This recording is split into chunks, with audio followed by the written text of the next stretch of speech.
Riders on the storm, riders on the storm. Into this house we're born, into this world we're thrown,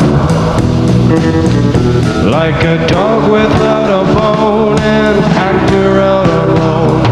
Riders on the storm, there's a killer on the road, his brain is squirming like a toad. Take a long holiday, let your children play. If you give this man a ride, sweet family will die. Killer on the road, yeah.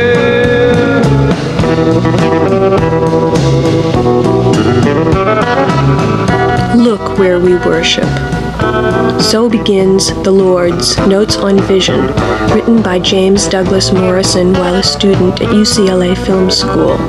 And in the same prophetic volume, the cleavage of men into actor and spectators is the central fact of our time. We are obsessed with heroes who live for us and whom we punish. The program you are about to hear reflects an attempt to make connections between the lyrics and poetry within the context of the cultural demands and expectations focused upon Jim Morrison as rock star idol. We shall hear actor David Burney reading excerpts from The New Creatures, The Lord's Notes on Vision, and An American Prayer. Songs mostly written by Morrison and performed by him and the Doors. Reminiscences by the Old Oligarch, a friend from Venice days, concerning Morrison's imagery and insights into his attitudes and behavior. Comments by UCLA professor Victor Wolfenstein on the political milieu of rock culture in these declining days of American empire. Observations by Doors' Robby Krieger and Ray Manzarek, and record producer Paul Rothchild about Morrison and his audience. Anecdotes by Morrison watcher Digby Diehl. Analysis by playwright Harvey Perr concerning Morrison's interest in the living theater and his attitude toward the Miami obscenity trial. Readings from The Eye, Crawdaddy, Paradise Now, and the Miami Herald, delivered by Bruce Gossard, Sandra Lowell, Peter Lurt, Mike Hodel, and Burton Swope. And Urs Svensson reading the passages from Friedrich Nietzsche, which serve doubly to illuminate some of the sources of Morrison's imagery and to cast a jaundiced glow upon the culture in which he participated. Let me thank these contributors, plus Jerry Hopkins, Robin Mitchell, and Harvey Perr, who aided in the research, and Bob Chorish for his lizard tape. And finally, a reminder that this program would not have existed without the patient and creative engineering of Bruce Gossard from KPFK's production staff. And so we begin. For me, the tortuous journey through the labyrinth, the search for Morrison, has been, above all, a quest for meaning, where he was and where we are. I invite you now to share his vision. Jim Morrison, Artist in Hell.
The artists of hell set up easels in parks, the terrible landscape, where citizens find anxious pleasure preyed upon by savage bands of youths.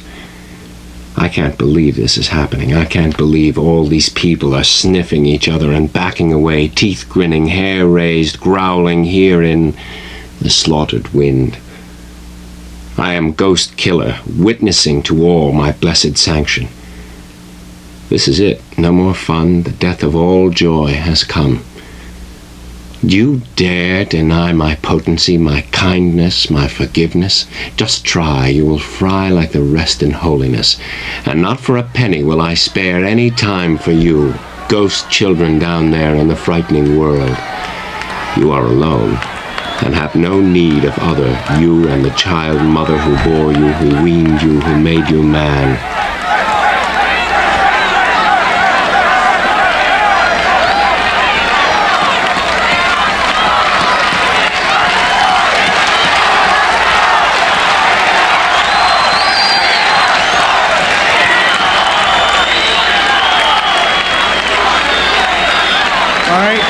Wait a second. Got a really long show. Got a hell of a show for you. So beautiful thing.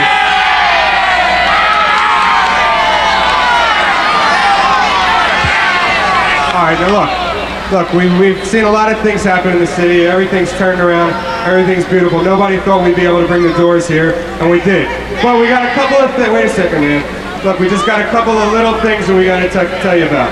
The fire marshal not going to let this show go on, and I just had a long meeting with him, and man, this is no joke. You either got to sit down, and you got to go back to your seats, you got to make aisles, or that's it, man. Just got to move back. Hey look. Wait a second, hold on. Let's have a little help, man. Come on, everybody go back to their seats. People are going to get hurt up here, they're going to pass out, and we don't want it, man. And the Doors don't want it either.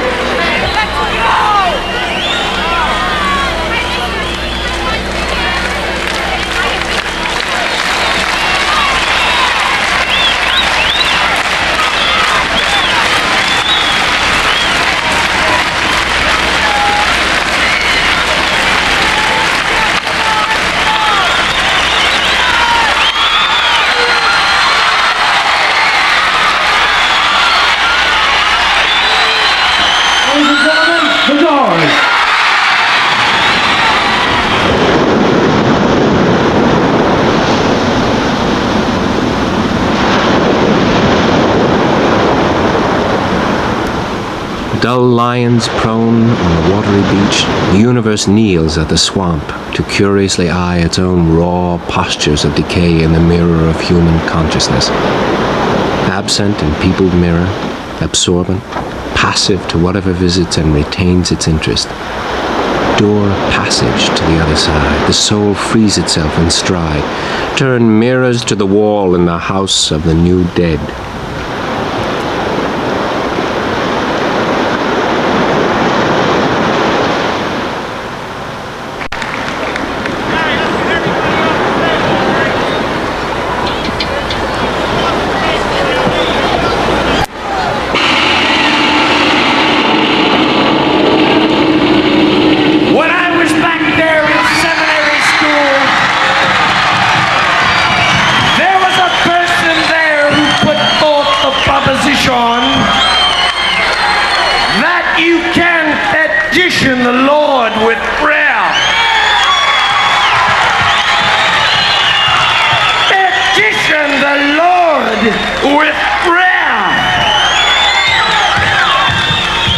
Petition the Lord with prayer.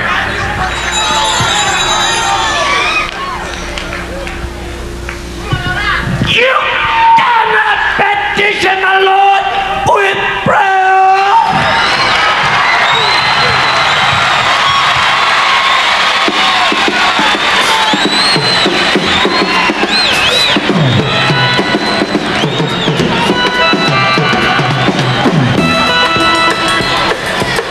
Dead cats, dead rats,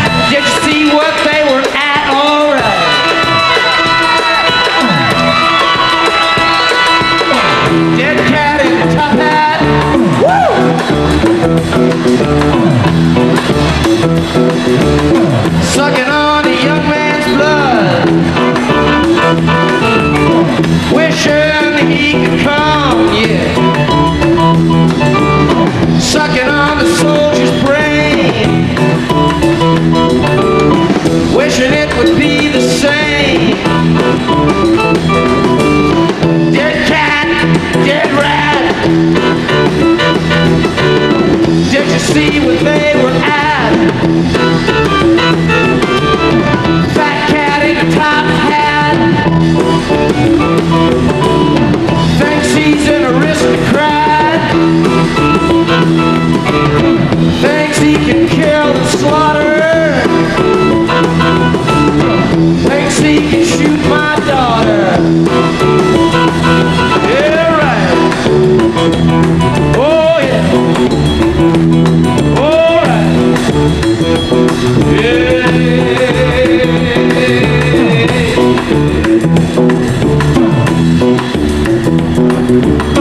Dead cats, dead rats, think you're an aristocrat. Crap. That's crap.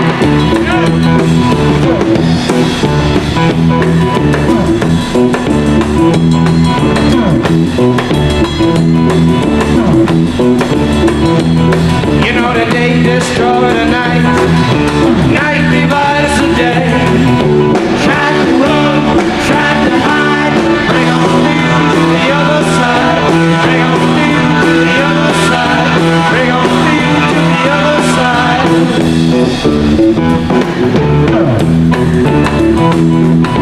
Chased off Leo here, dug out trail there, still recall time of pride. Bring on through to the other side, bring on through to the other side, bring on through, yeah, all right.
Bring on through to the other side.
Digby Diehl from the Eye. Born on December 8, 1943 in Melbourne, Florida, Morrison's family has a tradition of career military men. Jim shared the life of a Navy kid with his younger brother, while his father, a high-ranking naval officer, traveled on various assignments. Except for a pronounced sibling rivalry with his brother, Jim lived his apple pie American youth happily, graduating from George Washington High in Alexandria, Virginia, in June 1961. After a year at St. Petersburg Junior College in Florida, he began to undergo the traditional freshman trauma of enlightenment. Switching to Florida State University for a total of 4 trimesters, through the summer of 1963, he changed his values and directions in life radically. He also apparently broke with his parents. In his biography, and in statements to the press, Morrison has repeatedly said that his parents are dead. He has had virtually no contact with them for several years until a visit to their home in Washington, D.C., during the Doors' 1967 Eastern Tour. According to one source, when the album was first played in the Morrison home, his mother really dug it, but the commander sat hidden by his newspaper, pretending not to listen. When the Oedipal section of The End came on, the newspaper began to shake, as if with trembling of rage, and kept shaking until the completion of the song. He didn't say a word, and has never once commented on his son's career.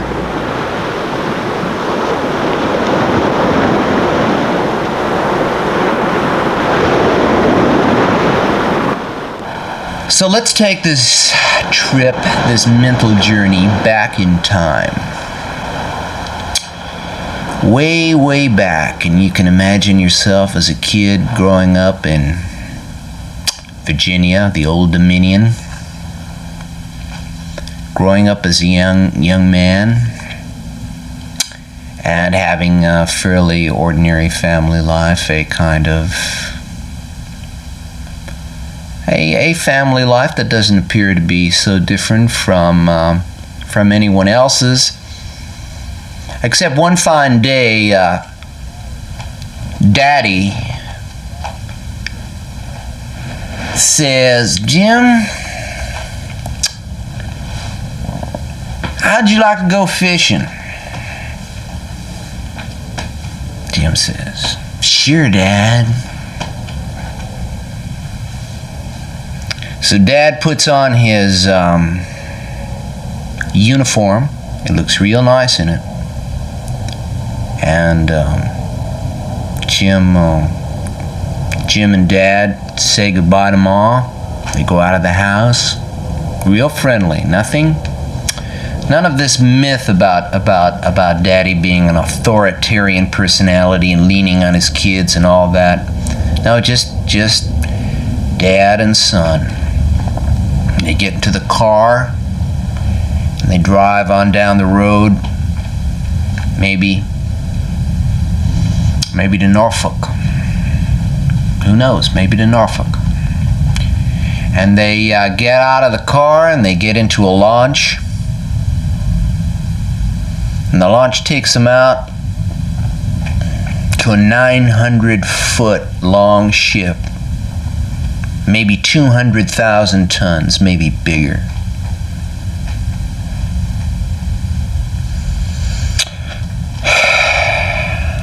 As soon as they step inside that launch, there are 6 Marines. 6 Marines which follow them everywhere they go, and they get on board that carrier.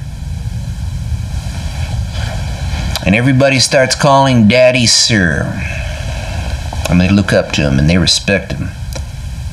And pretty soon you realize when you're on that carrier that the ship has begun to move and that somebody had to give the order for it to move, and you didn't even see the man who did it. And it had to be your own father, and he didn't even say anything to anybody.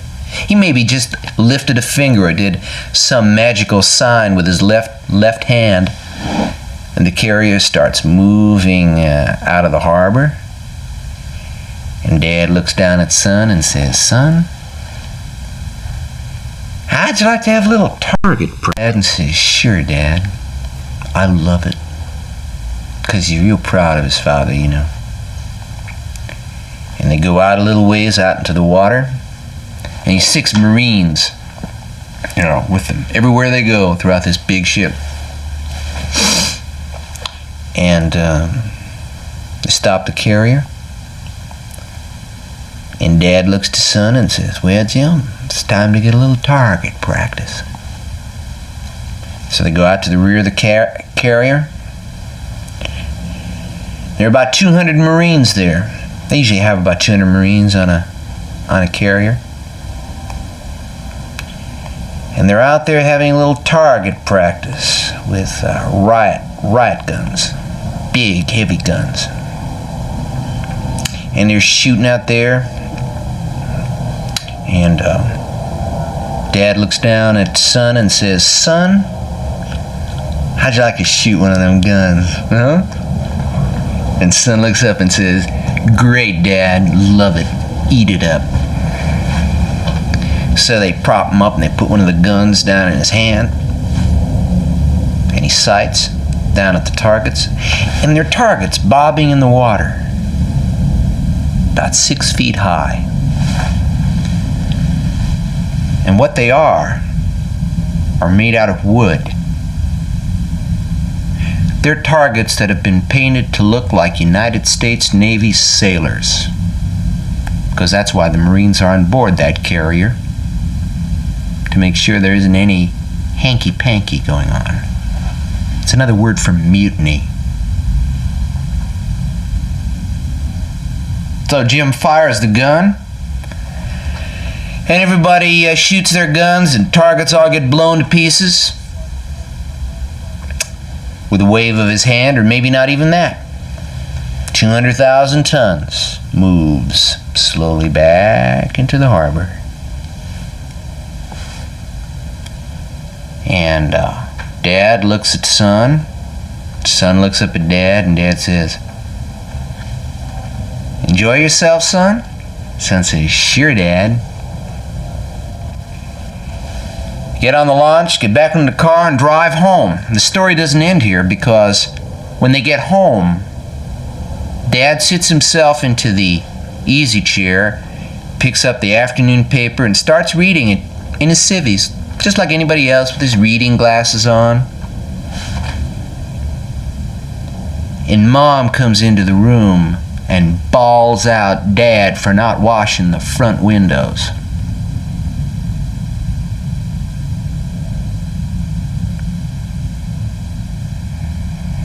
Well, when you're a kid, you're looking at that, and it all happens together like that. You ask yourself, what's going on here?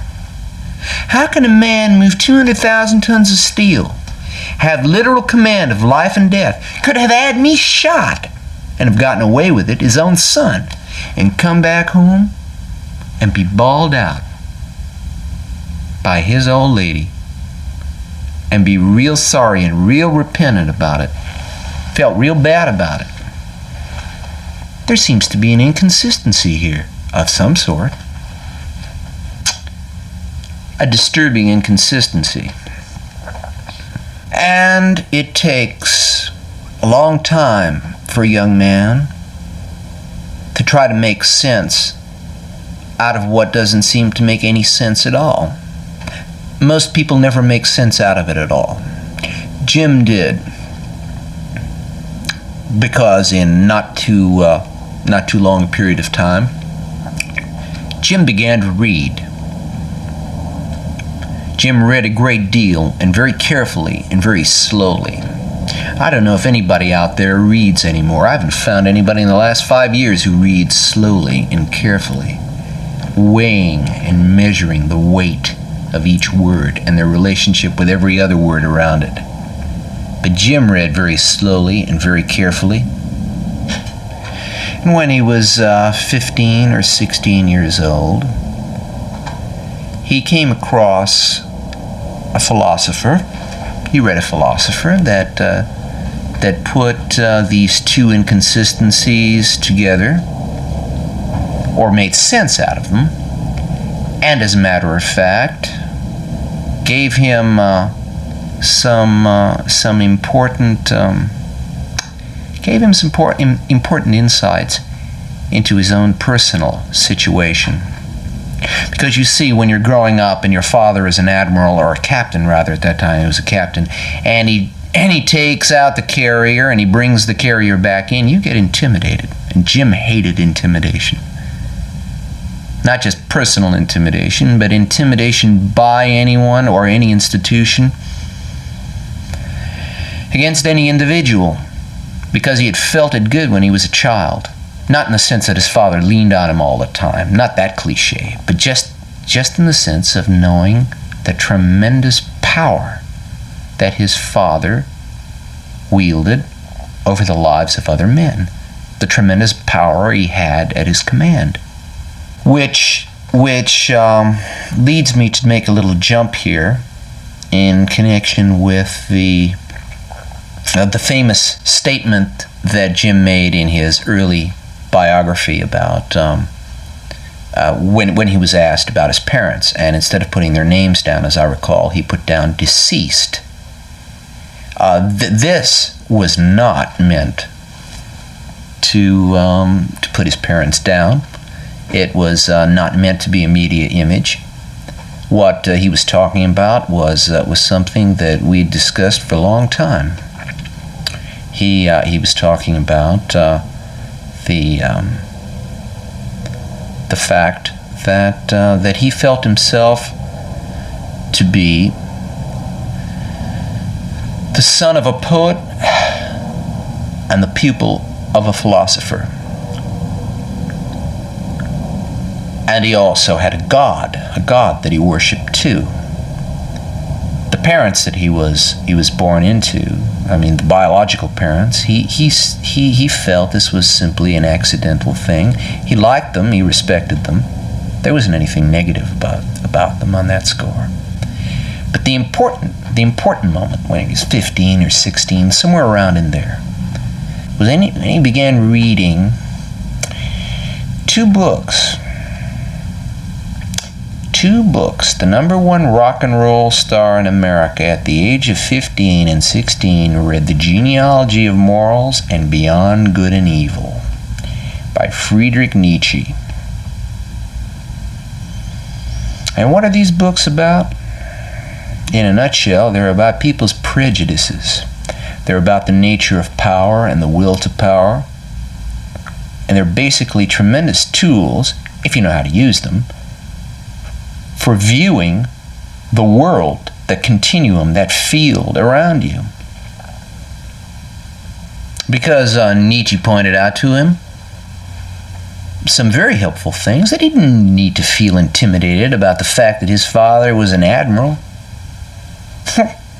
Nietzsche pointed out to him, they go back to Plutarch. And Jim read Plutarch. You better believe he did. His favorite character in Plutarch? Alexander the Great. If J. Sebring was alive today, he'd confirm that notion, because when Jim got his first haircut, his first media haircut that was supposed to, make him look leonine, Sebring did a pretty good job of it too. He went to the haircut session and Sebring looked at him and said, "What do you want?" And Jim said, "Alexander the Great." And Sebring said, "Sure." And that's the way it came out. Why Alexander? Alexander was born into an aristocratic family.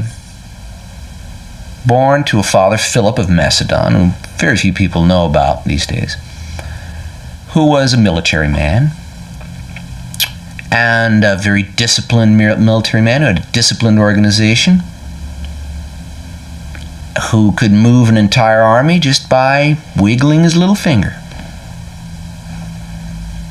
And that was an intimidating situation for Alexander, and he met it by becoming everything his father wasn't.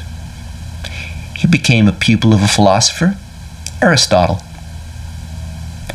And Philip was strong, straight, upright, athletic, didn't have an introspective bone in his body.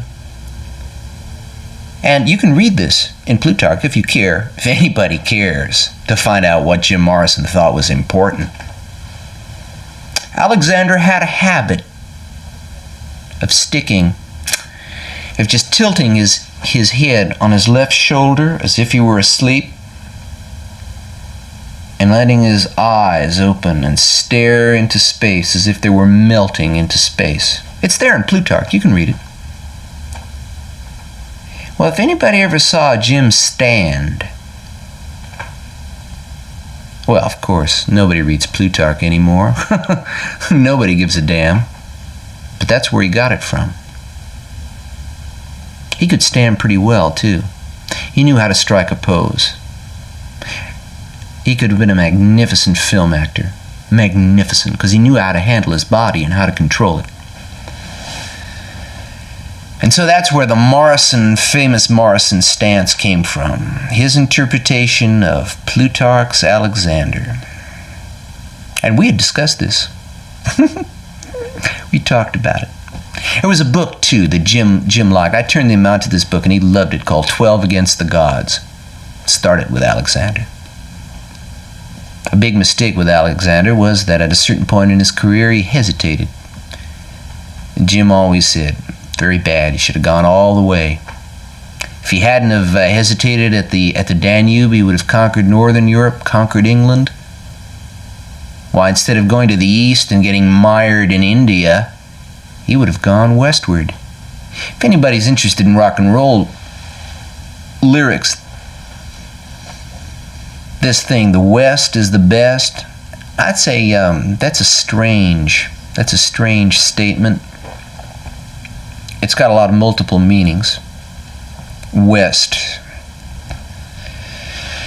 He had something of that on his mind, going west into the barbarian countries, the Germanic countries, clear to England. The kind of thing that Alexander should have done, but didn't. The whole history of the world would have been changed, you know. Westward also is an image in Joyce's The Dead, which Jim thought highly of. It's an image of death.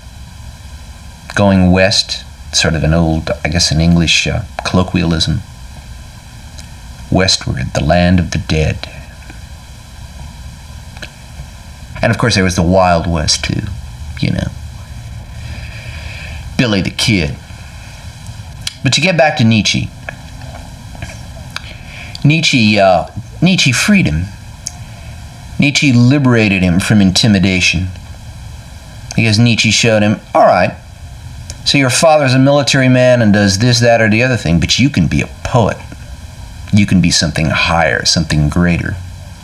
Because all an admiral or a captain is, the only reason why he's ever in a position of power and authority, is because someone even more powerful gives him that position. In other words, he's a man, even though he's a captain or an admiral, who knows how to obey his superiors. Obey for a long time. That's called reliability. And Nietzsche showed Jim that wasn't the highest aspiration to a man. That wasn't what humanity was all about. What Jim got from Nietzsche was the idea of creativity. Nietzsche showed Jim that if a man had an idea, well, that was such a rare thing that thousands, millions would flock around him because they didn't have any ideas of their own. The reason why they didn't have any ideas of their own was because they too are taught by their educators, by their teachers, to obey, and for a long time.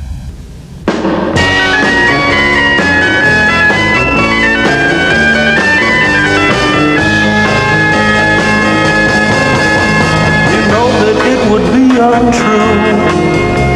You know that I would be a liar if I was to say to you, girl, we couldn't get much higher. Come on, baby, light my fire. Come on,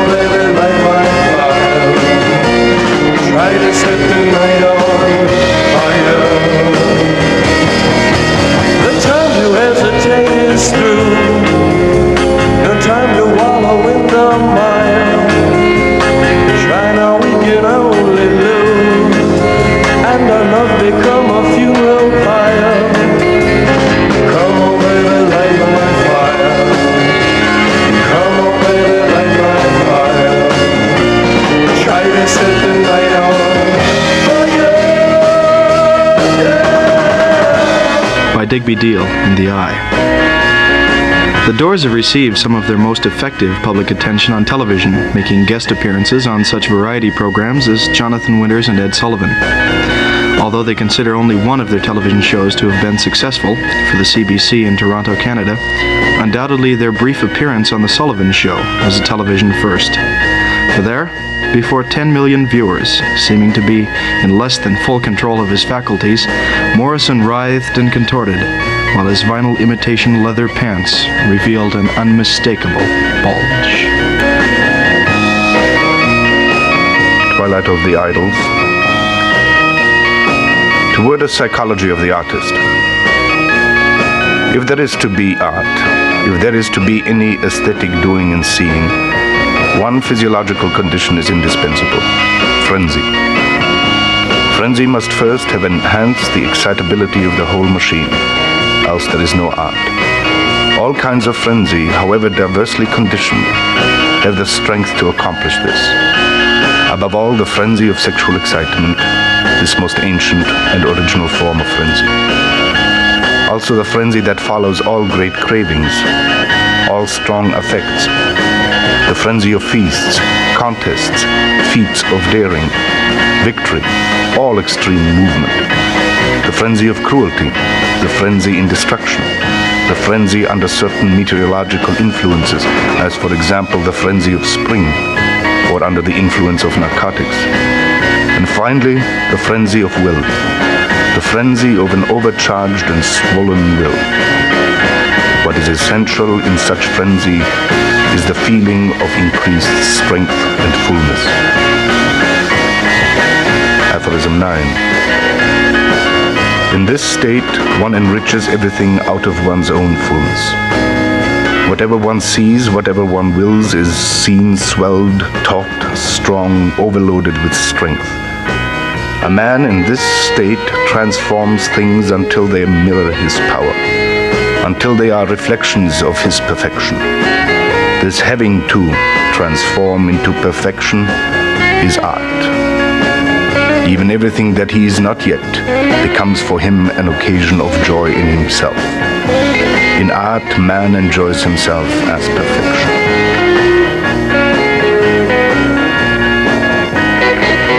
Chinese strategies. Okay, 1967, I guess it was, our first appearance, our only appearance on the Ed Sullivan Show. Come on, you boys, and do that hit song you've got. What's it called? Light My Fire. Come on the show and sing that. Okay, so we went to the show, went to New York, and went through a rehearsal, and then the man in charge of the show,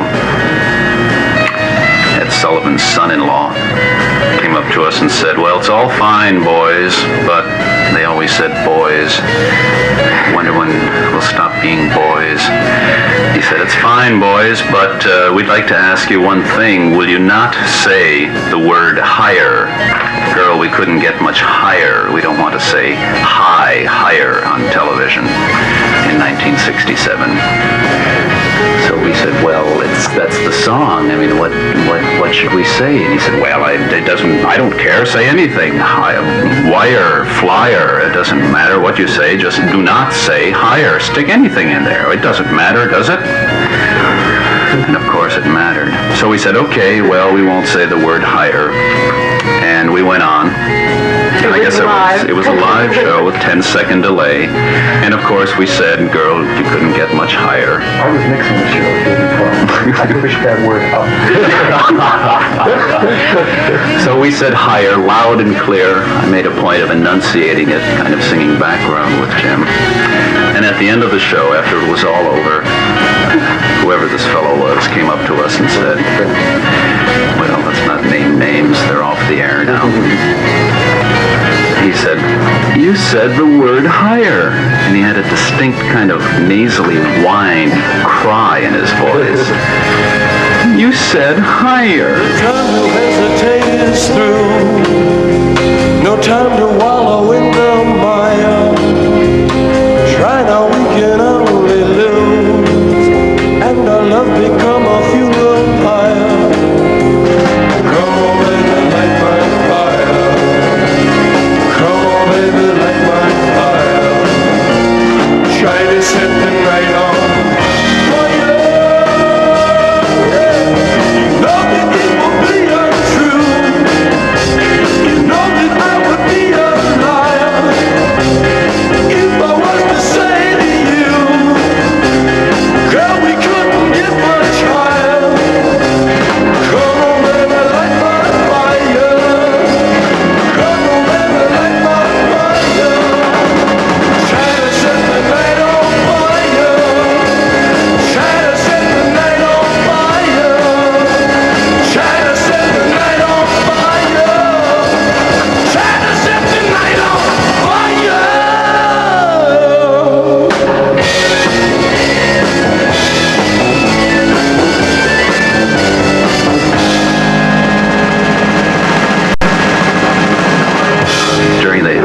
the excitement and the heat of the lights and live television, we just forgot.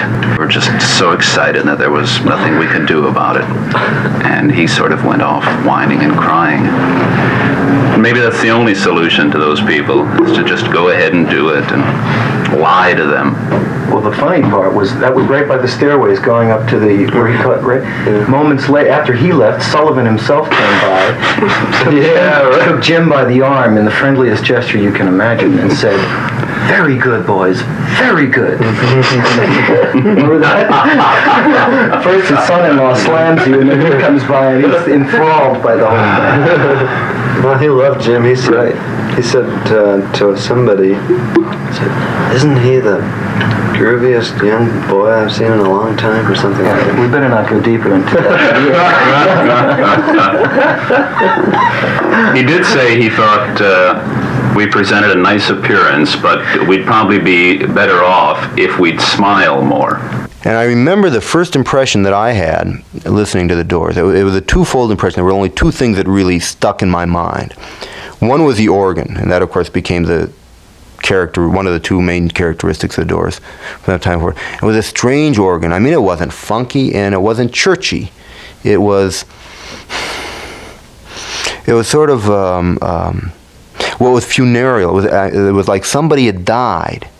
Or maybe it was like somebody hadn't died but should have died. Or maybe it was like somebody died only 3 weeks ago and the organist hadn't left the church yet. He'd just gotten strung out by the whole scene and he was just still playing away. And then there was Morrison's voice. And Morrison's voice wasn't sexy in any simple sense of the word. And it wasn't controlled particularly. But it was defiant. It was insolent. I mean, he had his thumb up his voice, the whole time, just putting down anything and everything. And one could feel that there were roots in a different phase of social organization. I mean, there was one song in that first album that was really striking. It was out of place. The song from the Brecht Weill opera Mahogany, Little Mahogany, "Show Me the Way to That Old Whiskey Bar." And it was very strange to hear Jim Morrison singing that instead of Lotte Lenya, and thinking of American society as a culture in which that song could be received, a song that originally had been received at the time of the breakdown of German society from one which had been a class society with all kinds of group affiliations and people relating to each other in very definite, clear political ways, to what Hannah Arendt characterizes as a mob society, a society in which there's no social structure left.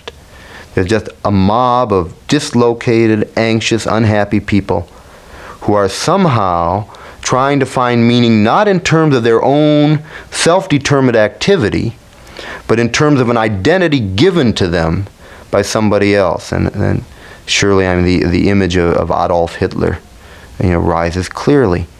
And then one remembers that it was at exactly this time in American history that widespread application of the term fascist to the American government developed. Clearly something had changed in American society. We'd moved into a society where there was a mass of people who were rising up sometimes in righteous indignation and sometimes in vague indignation and sometimes just sinking back into blank despair. And that's the mood. It seems to me that was the national mood that surrounded this particular kind of music. A friend of mine characterized it as crumble music. The Doors were playing crumble music. It had to do with the crumbling of the American social order, and it evoked a heavy feeling of death hanging over all of us. Now, oddly enough, it wasn't supposed to be the music of death, and the people who were listening to that music felt that they were setting off on a new life adventure, a life adventure facilitated by the use of hallucinogenic drugs. And they were going to find, to replace the reality which surrounded them and which was unpleasant, a higher truth and a more beautiful and luminescent kind of world. Picture yourself in a place by a river with Tangerine Skies and whatever it is that the Beatles were singing about. But it was really less Lucy in the Sky with Diamonds and really more Desolation Row. And the Doors were a kind of popular version of Desolation Row. I mean, Dylan said, Desolation Row ought to be the national anthem.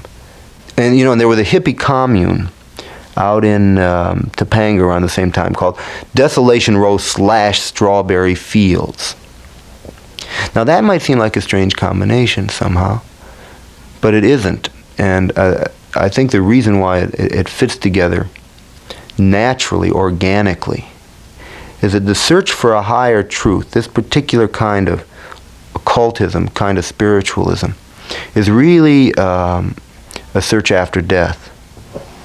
And that's a very old idea. Socrates said, when he was close to dying, at least according to Plato, you can never be sure whether Plato was telling quite the way it happened, but it's the way it's come down. Socrates was being questioned by a group of his young friends as to what the nature of philosophy was. Philosophy is the search for love of knowledge. And he said, philosophy is the practice of dying. And what he meant by that is that truth lies beyond the grave, that human experiences, too chancy, too up and down, too full of variation to be the home of truth, which by its very nature must be permanent and everlasting. And therefore, the philosopher all his life is learning to die, preparing himself for the final revelation. Now, Athenian society at that time was in the midst of becoming an empire, and not only an empire, but a declining one. And when one finds the recurrence of that theme, the love of death, in German society, say, the latter part of the 19th century in Wagner's music and the idea of Liebestod, that too represents the beginnings, in this case, of the German Empire.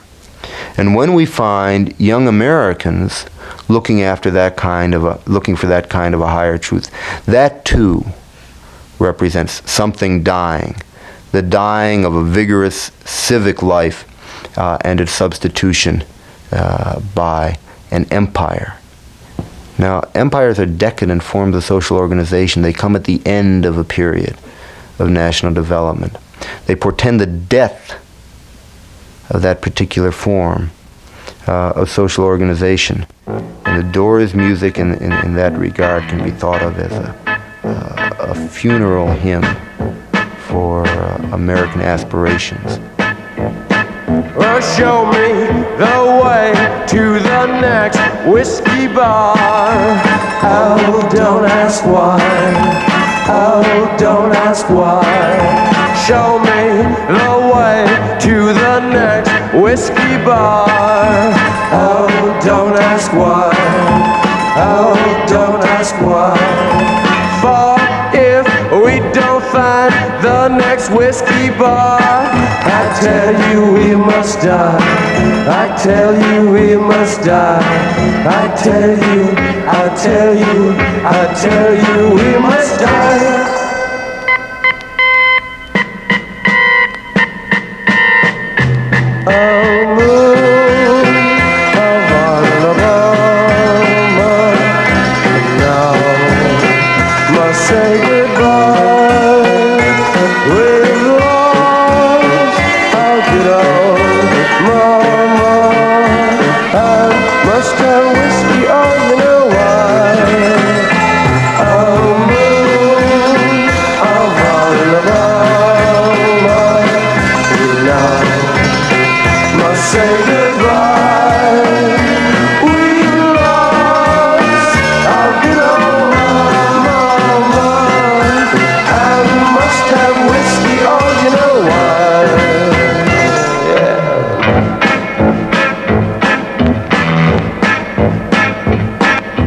Show me the way to the next little girl.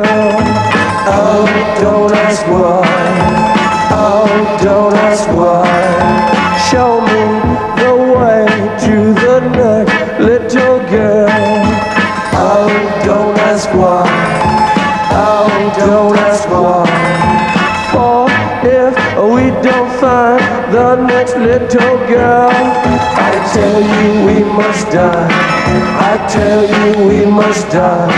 I tell you, I tell you, I tell you we must die.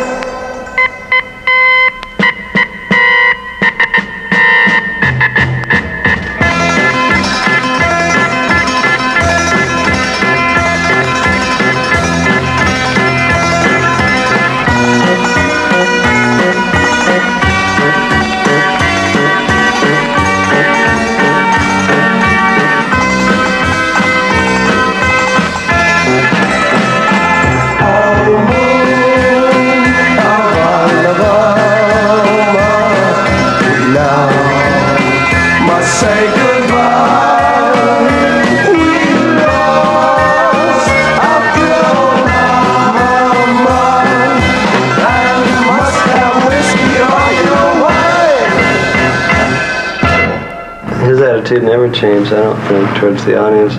Each audience was brand new to him, you know. After the show, he'd say, God, they were dumb. Or he'd say, gee, they were great. Yeah, good. We always tried to, not so much to put on a show. It wasn't a visual show. It was more a psychic communication with an audience.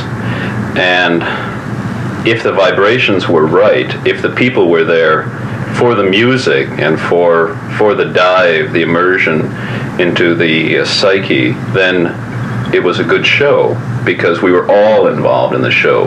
4 guys on the stage and the people in the audience. But if the people came for a spectacle, then it usually wasn't a good show because we weren't involved in the spectacular, the showtime spectacular of a Broadway show or a Las Vegas show. Ours was a show of the spirit, and that doesn't come out through fancy lighting. Now, how would you know when the audience was part of it? You can feel it. It's the vibrations, that human contact, human spirits all vibrating in harmony. In the live album, when he said "shut up," remember when he shouts? What was going on then? Oh yeah. What was happening? He was trying. It was a song that required quiet. It was right? when the music's over, and it was in New York City. And people in New York are more given to verbalization than people in other cities. And they were with us. It was a fine relationship between stage and audience. And I guess just New York in particular tends to verbalize their feelings a lot. And people were talking to Jim. They weren't talking at Jim. They were trying to communicate with Jim. And in New York, communication is verbal to a large extent. And they were just talking to him. Unfortunately, they were talking to him in the wrong part of the song. They should have been quiet and listening. But there was a moment of quiet, and they thought, now's my chance to get a couple of words in. Well, Jim, and they started talking to him. And he just told them, hold it. Wait a minute. This is not the time to talk right now. Shut up. The Doors always seem to have attracted or developed a kind of religious attraction to their audience. The audiences had a really liturgical feeling going, and this is significant. You were talking about building up all of these energies during a show, and what do you do afterwards? Well, forgetting that afterwards point for a moment, there are religions, many religions in the world that utilize this building to a frenzy on a weekly basis or a bi-weekly basis, building yourself individually to a frenzy with great shoutings and releases of physical and emotional energies. These religions aren't very popular in the United States. They failed, most of them have. And the Doors seem to have filled that kind of a spiritual regular release in people. And Doors concerts were very much like certain kinds of religious events, where the people come in, they're a little bit questioning and uptight in the beginning, and as the show moves along, the true religious fervor started to build to a real, I keep coming back to religious release, almost like in gospel shows where people would stand up and get taken by the Spirit and scream and dance in the aisles and then pass out in exhaustion or speak in tongues or any of that. After the show, very often you'd watch Doors audiences go out and they were wiped out, truly washed. I've forgotten how Jagger said it when he was talking about Altamont, which is a similar but very, very excess situation where he Jagger too always attempted, and so does Peter Townsend, attempted to build the audience to points where they could not control, where they were free from the societal restrictions of personal conduct, and release was a natural thing. It's not done on a conscious level. You can't really consciously set out to do such a thing. There has to be an agreement between the people who are not necessarily in control, but the people who are the mediums for it, the people who are the shamans for it. A covenant to conjure.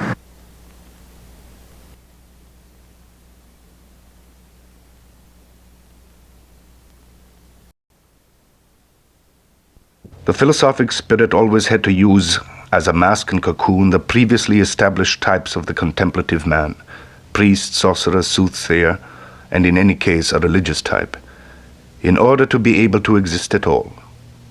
The ascetic ideal for a long time served the philosopher as a form in which to appear, as a precondition of existence.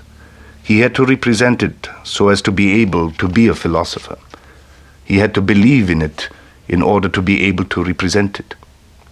The peculiar withdrawn attitude of the philosopher, world-denying, hostile to life, suspicious of the senses, freed from sensuality, which has been maintained down to the most modern times and has become virtually the philosopher's pose par excellence. It is above all a result of the emergency conditions under which philosophy arose and survived at all. For the longest time, philosophy would not have been possible at all on earth without ascetic wraps and cloak, without an ascetic self-misunderstanding. To put it vividly, the ascetic priest provided until the most modern times the repulsive and gloomy caterpillar form in which alone the philosopher could live and creep about. Has all this really altered? Has that many-colored and dangerous winged creature, the spirit which this caterpillar concealed, really been unfettered at last and released into the light, thanks to a sunnier, warmer, brighter world? Is there sufficient pride, daring, courage, self-confidence available today? Sufficient will of the spirit, will to responsibility, freedom of will for the philosopher to be henceforth possible on earth?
music's over,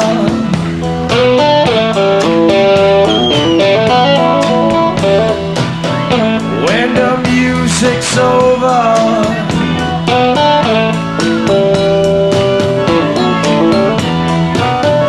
when the music's over, turn out the light, turn out the light, turn out the light.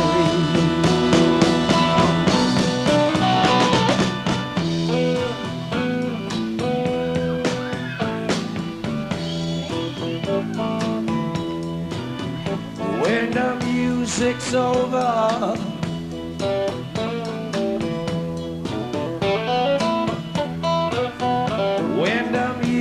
music's over here.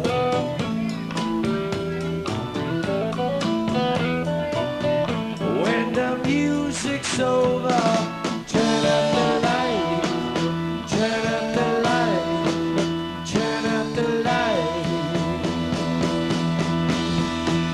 Well, the music is your special friend. Name some fire, it intense. Music is your only friend.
Cancel my subscription to the resurrection.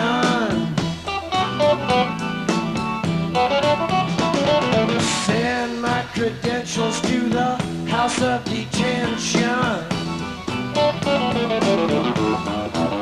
I got some friends inside.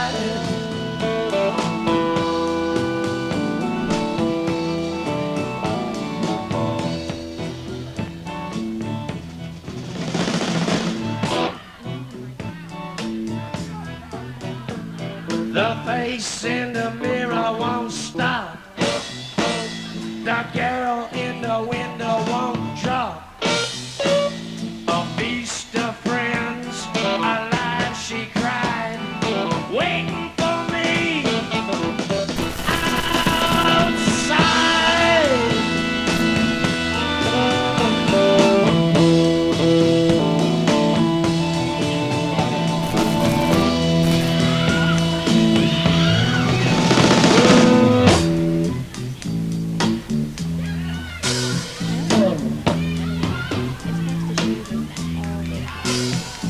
Before I sink into the big sleep, I want to hear, I want to hear the scream of the butterfly.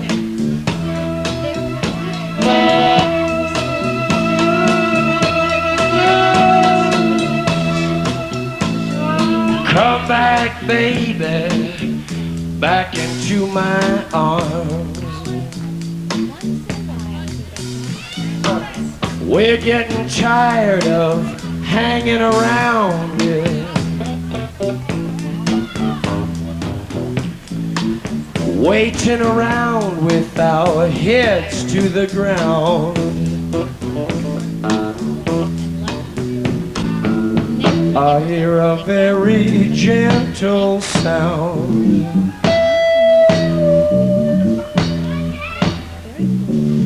Very near yet very far, very soft and very clear. Come today, babe, come today.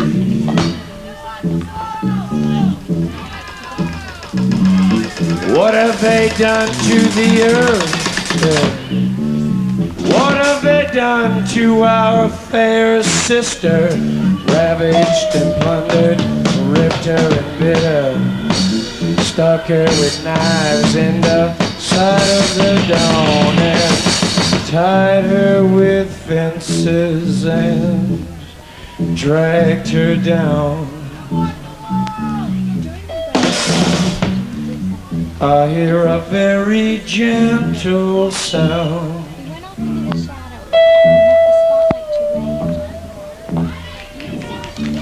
With your ear down to the ground.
Now, is that any way to behave at a rock and roll concert?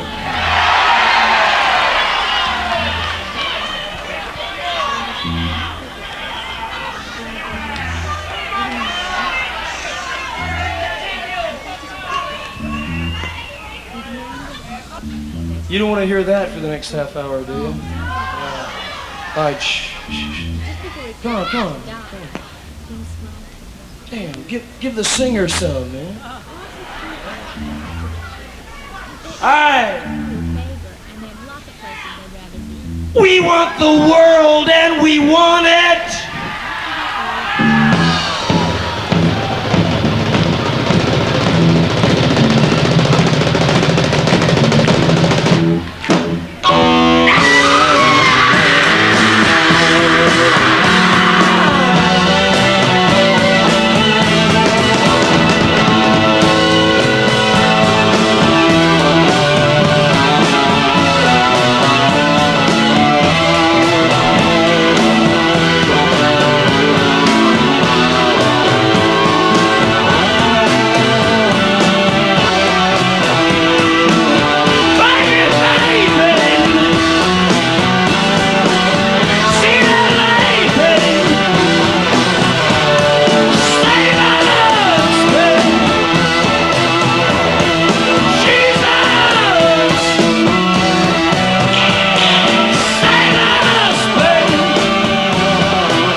part for you.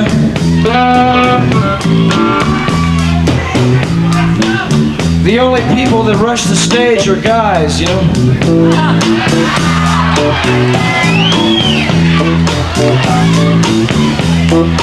So when the music's over,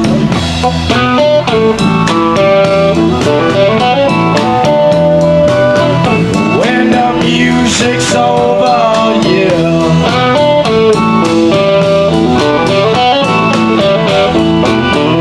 When the music's over, turn out the lights, turn out the lights, turn out the lights. When the music in your special breath, getting some fire in your chest, music in your holy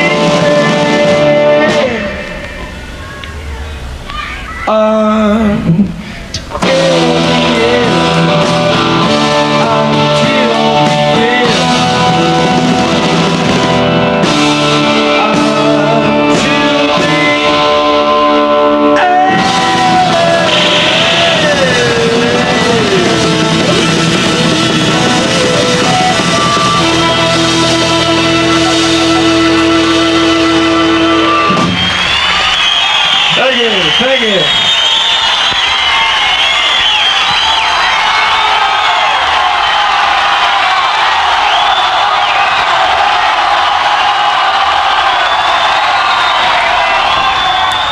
The crowd adored the god, and the god was merely a poor sacrificial animal. Success has always been the greatest liar, and the work itself is a success.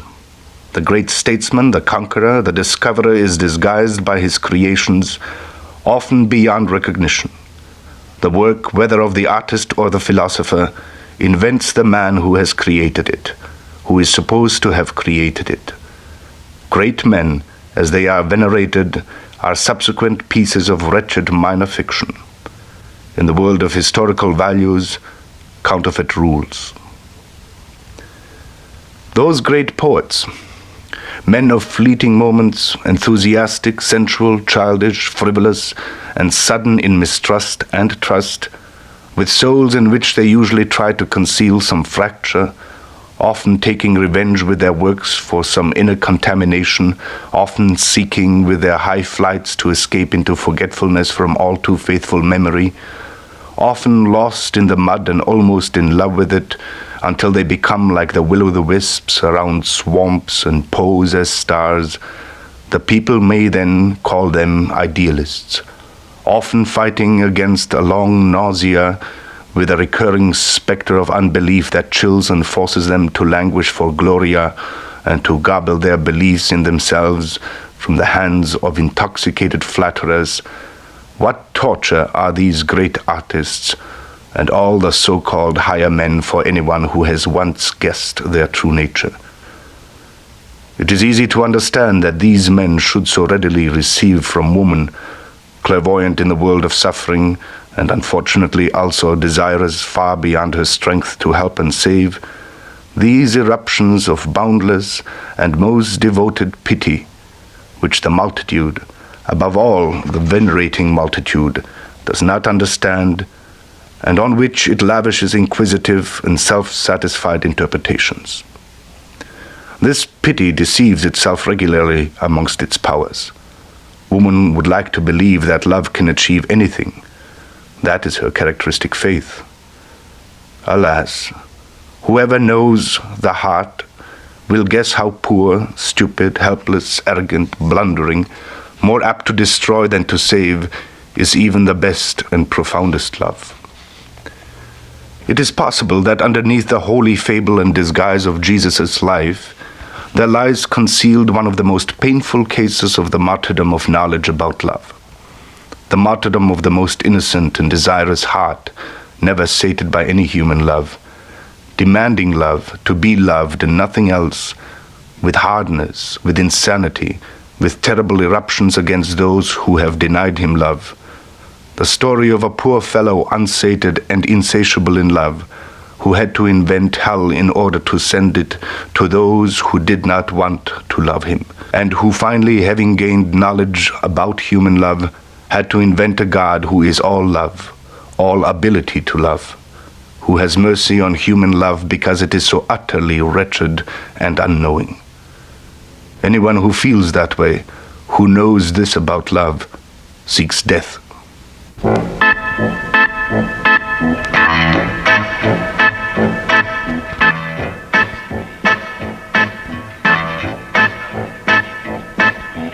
Show me the way to the next whiskey bar. Oh, don't ask why.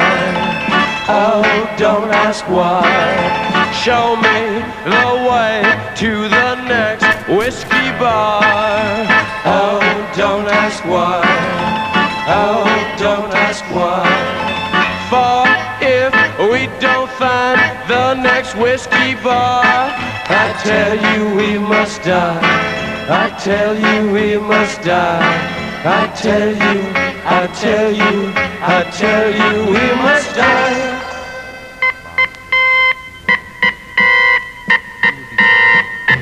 Oh, moon of Alabama, now must say goodbye. With lost, I'll get out, mama. I must have whiskey, oh, you know why. Oh, moon of Alabama, now must say goodbye. We've lost our good old mama. I must have whiskey, oh, you know why. Yeah.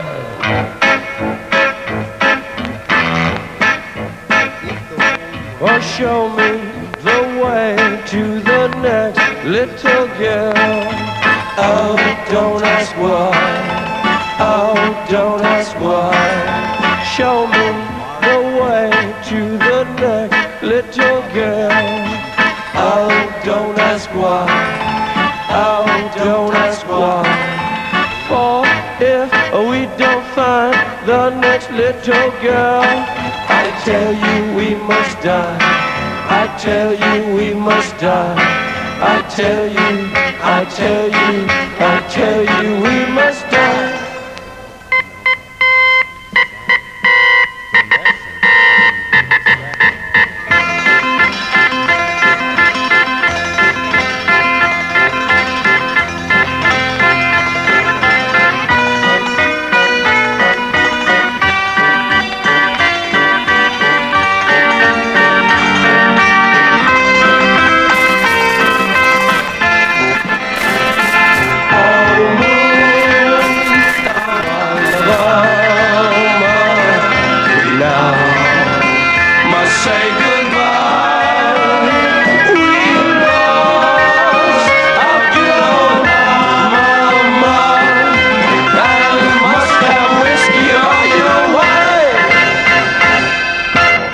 At first, when nobody had seen us, and it was, the first or second time maybe, we hit about, I'd say, 80 to 90% communication across the country. And then the second time we went around, it got a little less because people were looking for it. It's like your first acid trip, First time it really hits you. The second time you sort of know what's going to happen. Then the third time it got worse, and finally we were hitting about 30% of the time, and it was just, it was too, it was like very frustrating for us, and especially for Jim, because like John and Ray and I were usually, it would make us happy just to do a good musical show, and get people off musically, but Jim was never happy unless that whole mystical thing happened, and it was just happening less and less. So finally we just sort of stopped playing. Europe, for instance, the first time, it was great because it was like a whole new thing, and it happened almost every time we played.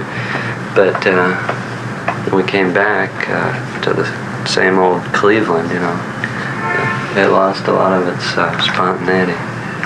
Also, a preconception on the audience's part. Yeah, that's what I mean. They came to see,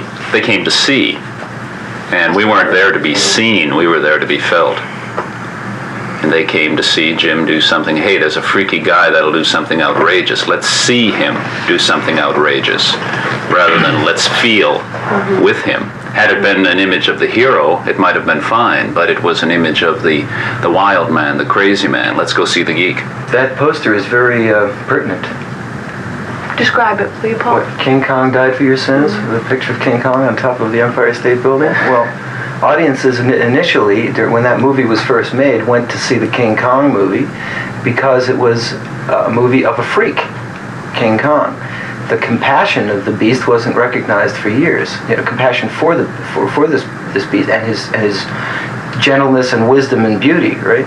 And it's the same thing. Doors audiences missed the point in the second phases, I think, of Doors performances. They went to see Jim, not to be with the Doors. And it's a completely different thing. They didn't go for the music and the musical experience and the personal experience. They went to see Jim, and as the press had made him out to be, a modern freak. And they missed the point. And as a result of missing the point, they didn't go away with what they hoped to go away with. Those are the shows that failed, the spectator shows, where they went to see King Kong rather than to participate in the event.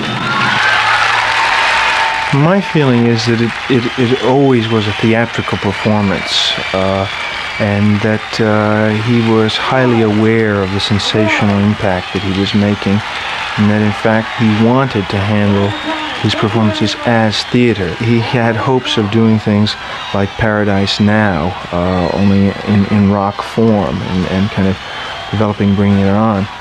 I know that I was present at one of the early performances when I was doing a piece on the Doors, and I had spent the entire day with Jim and the Doors, and I know that no one had anything stronger to drink than maybe a beer, and I was in the dressing room with him talking quietly. This was at the Shrine, as quietly as you can talk when there were 10,000 kids banging on the door, and when it was time to go, I walked out front, and 3 minutes later, this demonic figure, which he is always described as, came bouncing out on stage, bulging and swinging his whiskey bottle, and I think in fact he fell off into the audience that night too.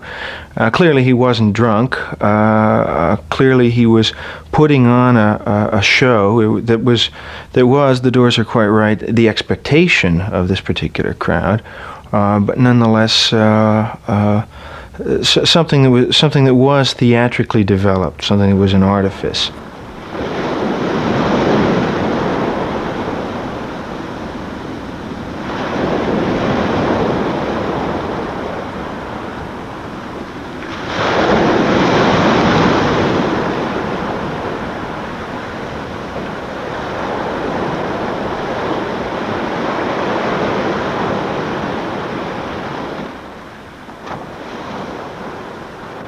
The happening, the event in which ether is introduced into a room full of people through air vents, makes the chemical an actor.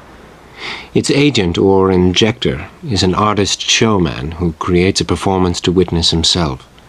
The people consider themselves audience while they perform for each other, and the gas acts out poems of its own through the medium of the human body. This approaches the psychology of the orgy while remaining in the realm of the game and its infinite permutations. The aim of the happening is to cure boredom, wash the eyes, make childlike reconnections with the stream of life. Its lowest, widest aim is for purgation of perception.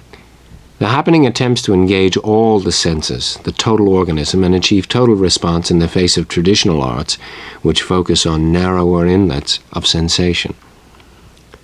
Multimedias are invariably sad comedies. They work as a kind of colorful group therapy, a woeful mating of actors and viewers, a mutual semi-masturbation.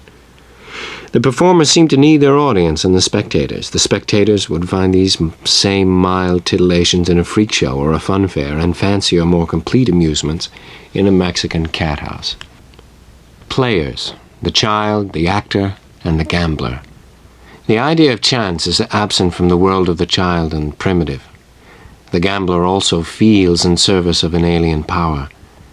Chance is a survival of religion in a modern city, as is theater, more often cinema, the religion of possession. A mild possession, devoid of risk at bottom, sterile. With an image there is no attendant danger. When play dies, it becomes the game. When sex dies, it becomes climax. French deck. Solitary stroker of cards, he dealt himself a hand. Turn stills of the past in unending permutation, shuffle and begin, sort the images again and sort them again. This game reveals germs of truth and death. The world becomes an apparently infinite yet possibly finite card game.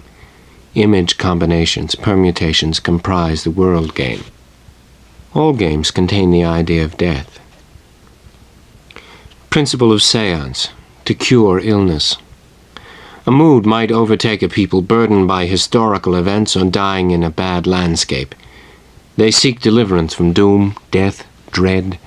Seek possession, the visit of gods and powers, a re-winning of the life source from demon possessors. The cure is culled from ecstasy. Cure illness or prevent its visit, revive the sick and regain stolen soul. Invoke, palliate, drive away the dead, nightly. Through ventriloquism, gestures, play with objects, and all rare variations of the body in space, the shaman signaled his trip to an audience which shared the journey. In the seance, the shaman led. A sensuous panic, deliberately evoked through drugs, chants, dancing, hurls the shaman into trance. Changed voice, convulsive movements, he acts like a madman. These professional hysterics, chosen precisely for their psychotic leaning, were once esteemed. They mediated between man and spirit world. Their mental travels formed the crux of the religious life of the tribe. There are no longer dancers, the possessed. The cleavage of men into actor and spectators is the central fact of our time. We are obsessed with heroes who live for us and whom we punish. If all the radios and televisions were deprived of their sources of power, all books and paintings burned tomorrow, all shows and cinemas closed, all the arts of vicarious existence, we are content with the given in sensation's quest. We have been metamorphosized from a mad body dancing on hillsides to a pair of eyes staring in the dark. Cinema is the most totalitarian of the arts.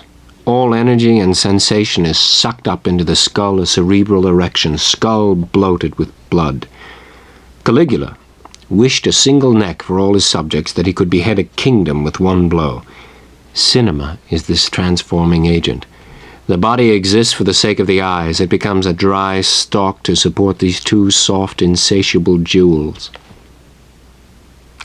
Cinema derives not from painting, literature, sculpture, theater, but from ancient popular wizardry. It is the contemporary manifestation of an evolving history of shadows, a delight in pictures that move, a belief in magic.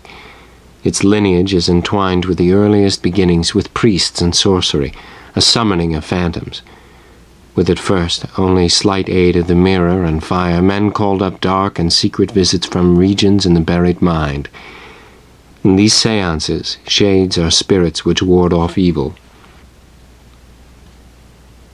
The subject says, "I see first lots of things which dance. Then everything becomes gradually connected." Strange, fertile correspondences the alchemists sensed in unlikely orders of being. Between men and planets, plants and gestures, words and weather. These disturbing connections, an infant's cry and the stroke of silk, the whirl of an ear and the appearance of dogs in the yard, a woman's head lowered in sleep and the morning dance of cannibals, these are conjunctions which transcend the sterile signal of any willed montage. These juxtapositions of objects, sounds, actions, colors, weapons, wounds, and odors shine in an unheard-of way, impossible ways. Film is nothing when not an illumination of this chain of being which makes a needle poised in flesh call up explosions in a foreign capital. Metamorphose. An object is cut off from its name, habits, associations. Detached, it becomes only the thing in and of itself. When this disintegration into pure existence is at last achieved, the object is free to become endlessly anything. A room moves over a landscape, uprooting the mind, astonishing vision. A grey film melts off the eyes and runs down the cheeks. Farewell. Modern life is a journey by car. The passengers change terribly in their reeking seats or roam from car to car, subject to unceasing transformation. Inevitable progress is made toward the beginning. There is no difference in terminals. As we slice through cities whose ripped backsides present a moving picture of windows, signs, streets, buildings, sometimes other vessels, closed worlds, vacuums travel along beside to move ahead or fall utterly behind. In the writings of a hermit, one always also hears something of the echo of the desolate regions, something of the whispered tones and the furtive look of solitude.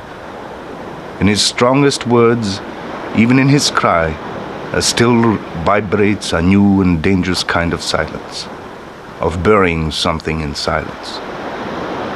When a man has been sitting alone with his soul, in confidential discord and discourse, year in and year out, day and night, when in his cave it may be a labyrinth or a gold mine, he has become a cave bear, or a treasure digger, or a treasure guard and dragon. Then even his concepts eventually acquire a peculiar twilight color, an odor just as much of depth as of must, something incommunicable and recalcitrant that blows at every passerby like a chill.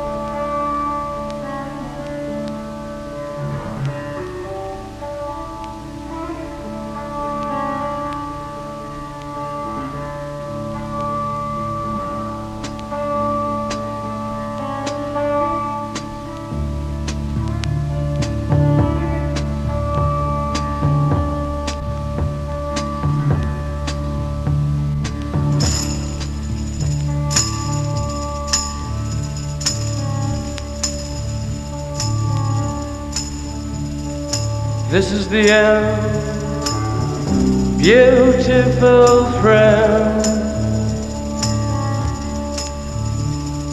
This is the end, my only friend. The end of our elaborate plans. The end of everything that stands. The end. No safety or surprise, the end. I'll never look into your eyes again.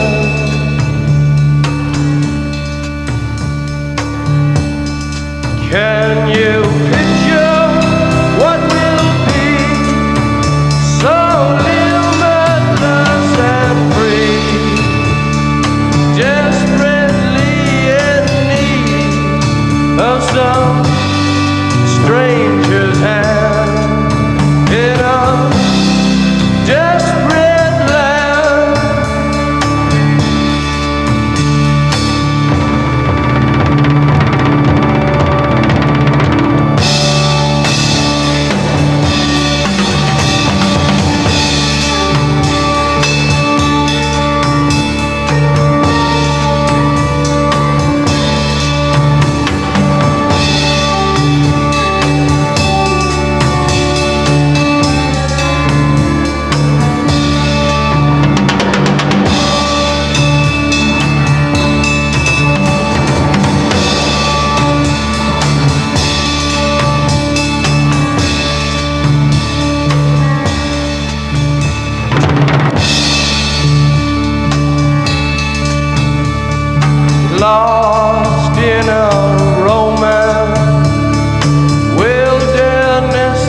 pain,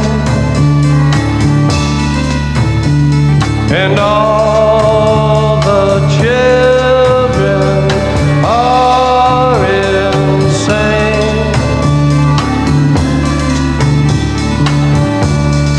All the children are insane.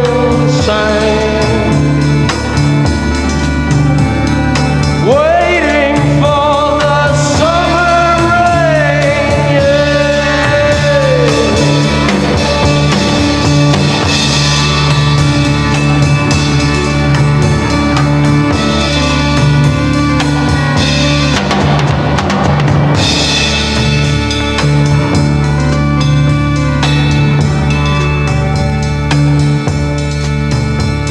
There's danger on the edge of town.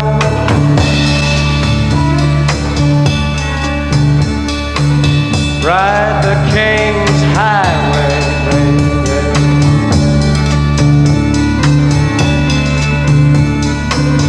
Weird scenes inside the gold mine.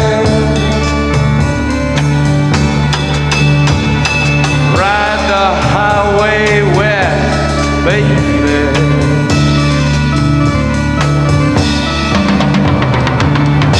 Ride the snake, ride the snake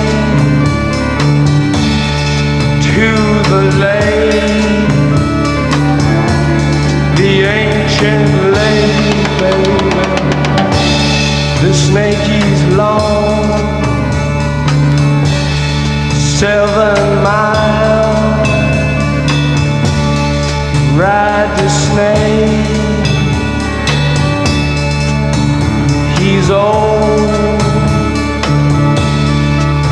and his skin is cold.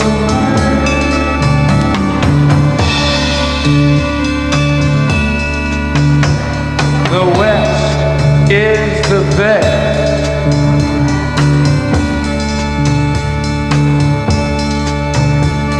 The West is the best. Get here and we'll do the rest.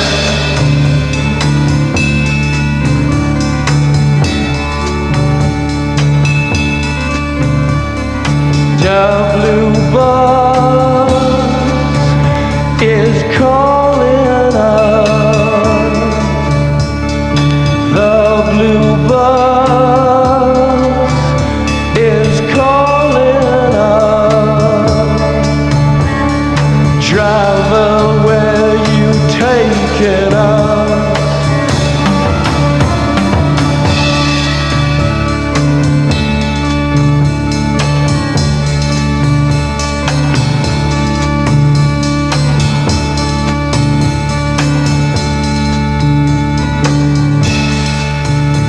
The killer awoke before dawn. He put his boots on. He took a face from the ancient gallery and he walked on down the hall.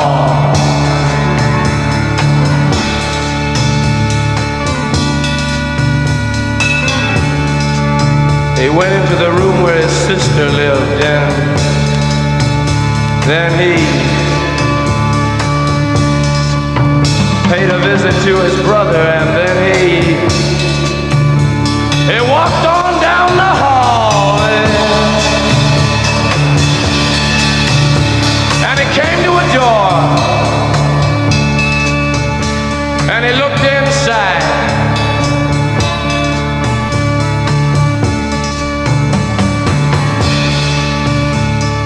Father, yes son, I want to kill you.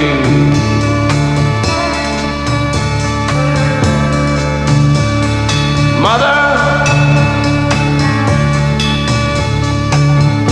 I want to.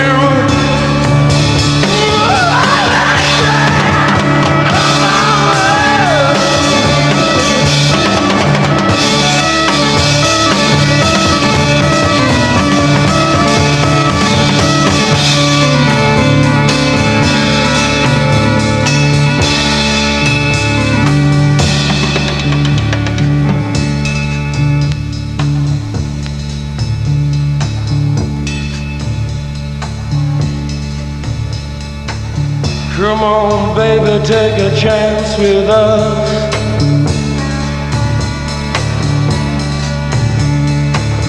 Come on, baby, take a chance with us.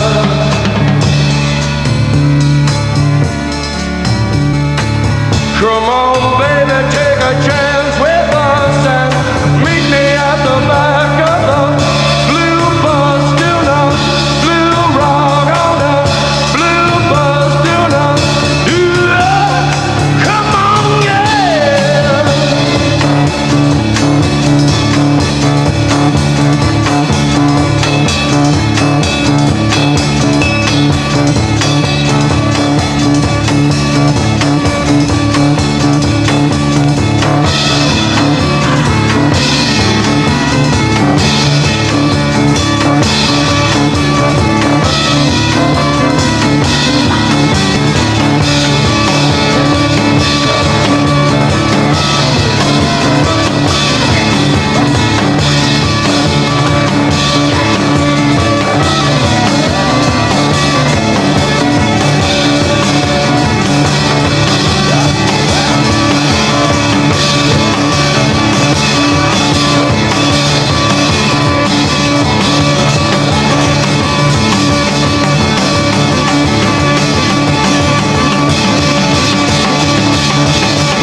This is the end, beautiful friend.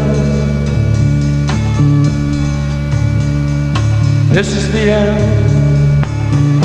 my only friend. The end. It hurts to set you free, but you'll never follow me.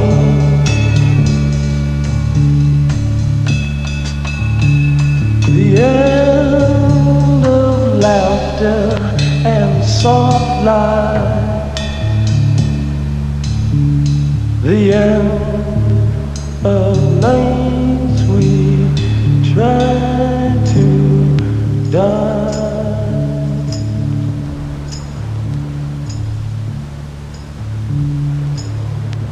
This is the end.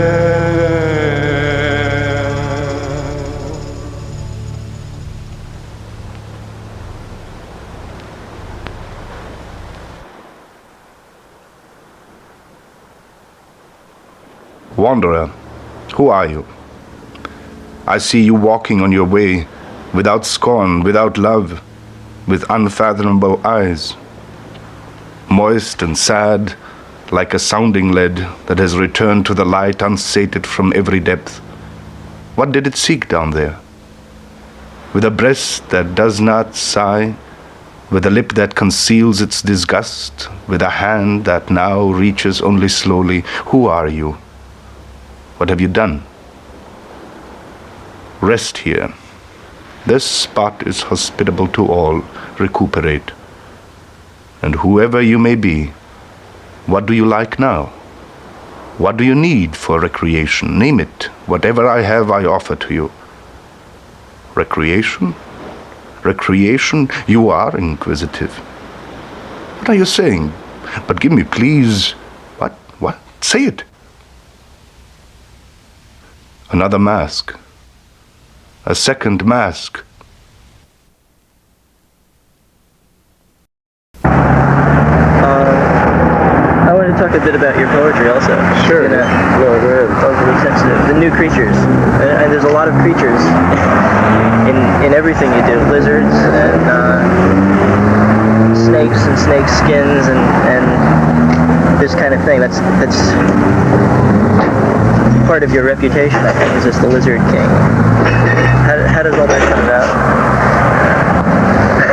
Or has well, it? I had a book on snakes and reptiles. And the first sentence of it struck me very acutely. It goes, reptiles are the interesting descendants of magnificent ancestors. They're a complete anachronism. If every reptile in the world were to disappear tomorrow, it wouldn't really change the balance of nature one bit. They're completely arbitrary species, and I think maybe they might, you know, if any creature could survive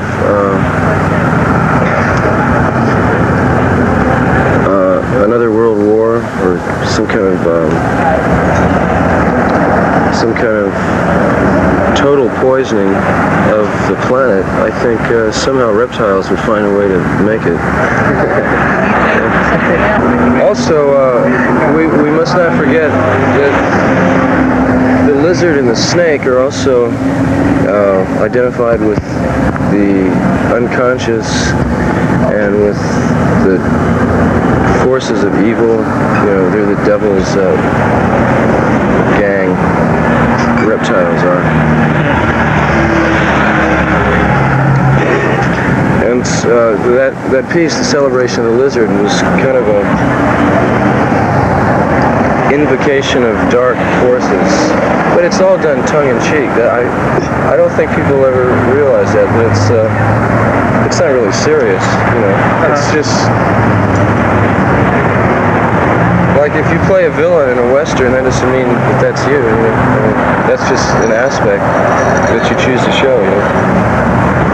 Also, you know, and on a much more basic level, I've just always loved reptiles, horned toads. I grew up in the Southwest for part of my life, and I used to catch horned toads and lizards, and of course snakes are. I still can't get too near snakes somehow. They still have kind of a. I mean, it's hard for me to pick up a snake and play with it. Some people can do it quite easily, but there's something deep in the human memory that responds strongly to snakes. Even if you've never seen one, you have like a dragon, you know, St. George and the dragon. I think a snake just embodies probably everything we fear. Now, the lizard. The lizard. The famous lizard. Where did the lizard come from? Well, you know, some would have it that the lizard is just a kind of a playful image, and that it didn't mean anything at all. It was just, you know, something to sell records. Other people read all kinds of weird symbolic things into the lizard, French symbolist school and all that. Well, I believe the lizard had a meaning, but it referred to a very specific thing that Jim was very impressed by, that he had read in Beyond Good and Evil. It refers specifically to aphorism 276. If anybody wants to find out what Jim was interested by lizards and insects and all simple forms of life like that, I direct him to that aphorism. In all kinds of injury and loss, the lower and coarser soul is better off than the nobler one. The dangers for the latter must be greater. The probability that it will come to grief and perish is actually, in view of the multiplicity of the conditions of its life, tremendous. In a lizard, a lost finger is replaced again. Not so in man. Pale forests on verge of light decline. More of your miracles. More of your magic arms. Bitter grazing in sick pastures, animal sadness and the daybed whipping. Iron curtains pried open.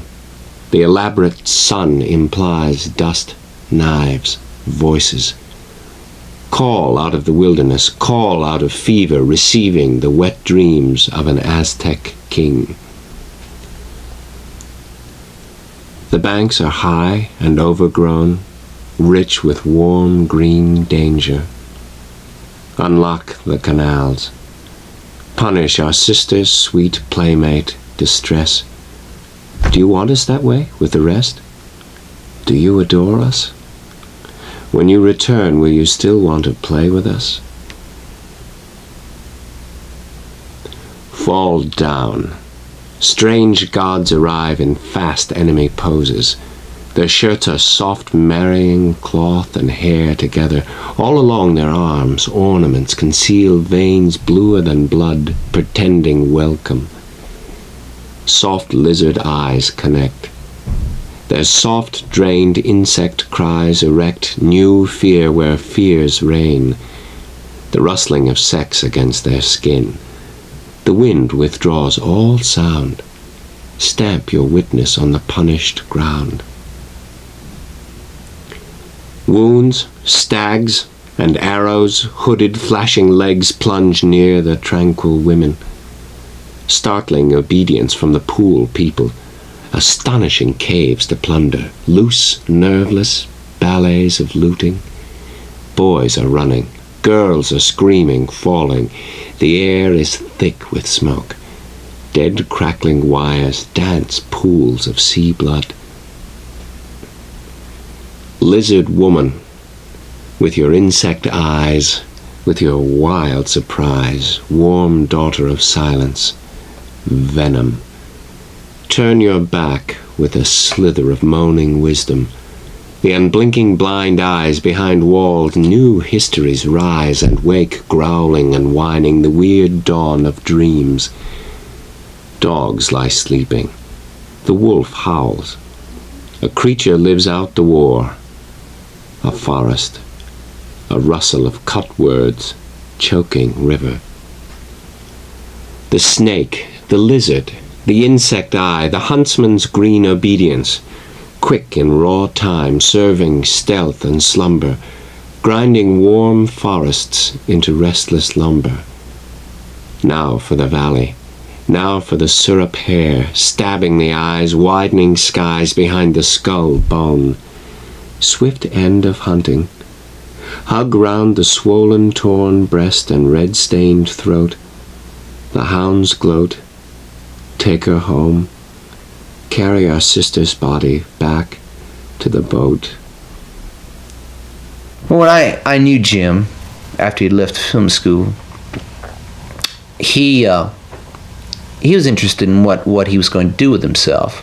And a lot of possibilities came to his mind. To a lot of people who have been intimidated about the fact that the only opportunity there is to do anything in the States these days is to become a rock and roll star and make it that way.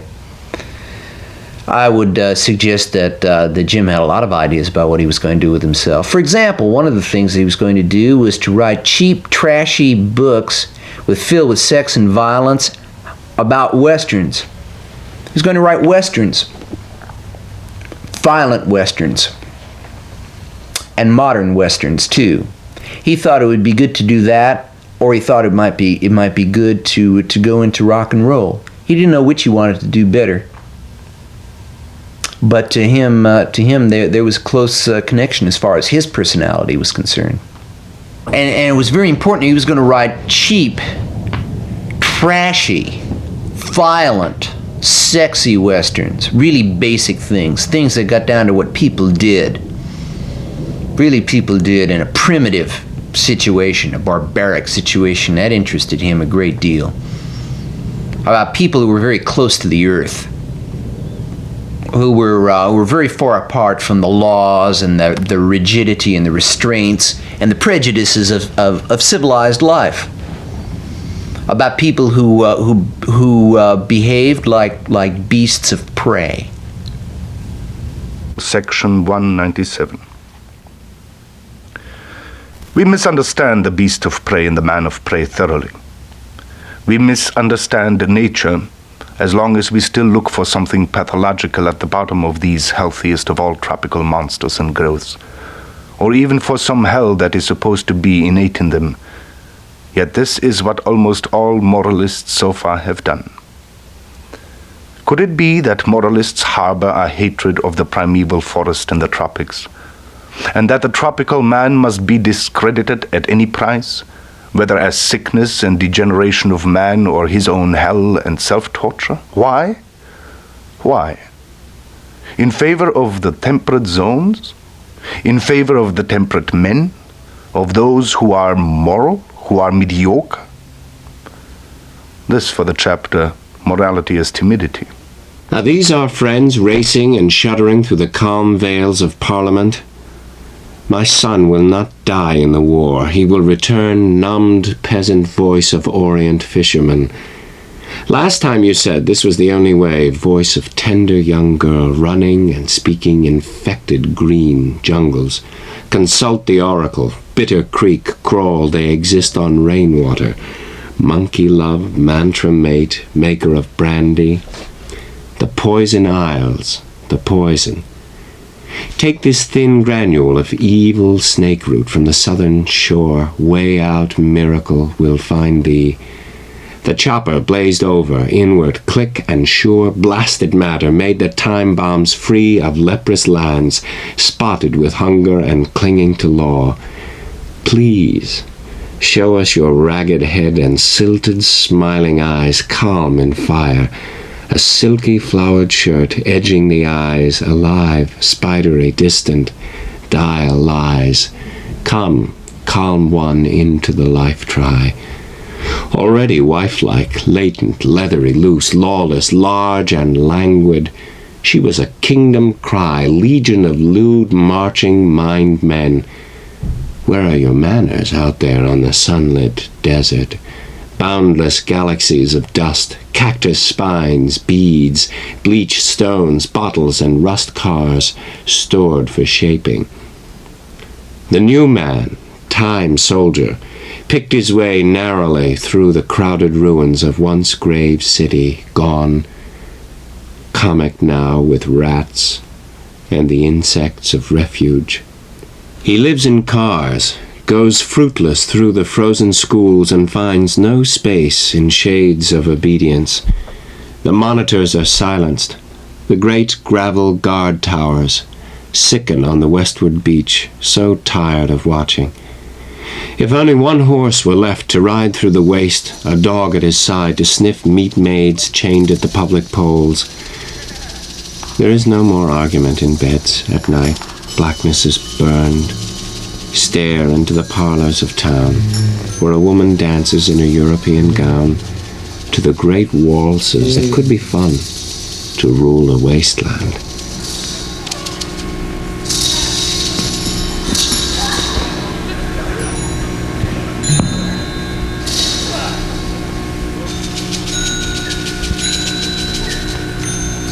Lions in the street and roaming, dogs in heat, rabid, foaming, a beast caged in the heart of the city. The body of his mother rotting in the summer ground, he fled the town, went down south and crossed the border, left the chaos and disorder back there over his shoulder. One morning he awoke in a green hotel with a strange creature groaning beside him. Sweat oozed from its shiny skin. Is everybody in? The ceremony is about to begin. Wake up! You can't remember where it was. Had this dream stopped? The snake was pale gold, glazed and shrunken. We were afraid to touch it. The sheets were hot, dead prison. And she was beside me. Old, she's no young. Her dark red hair, the white soft skin.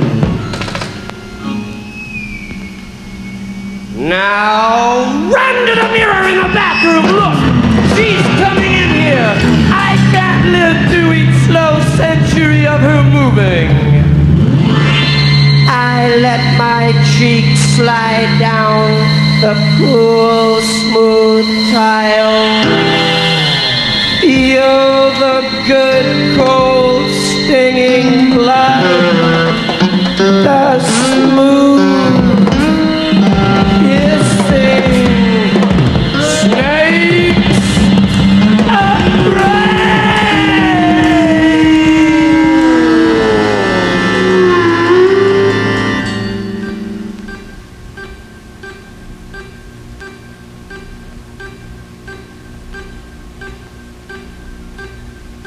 once I had a little game. I like to crawl back in my brain. I think you know the game I mean.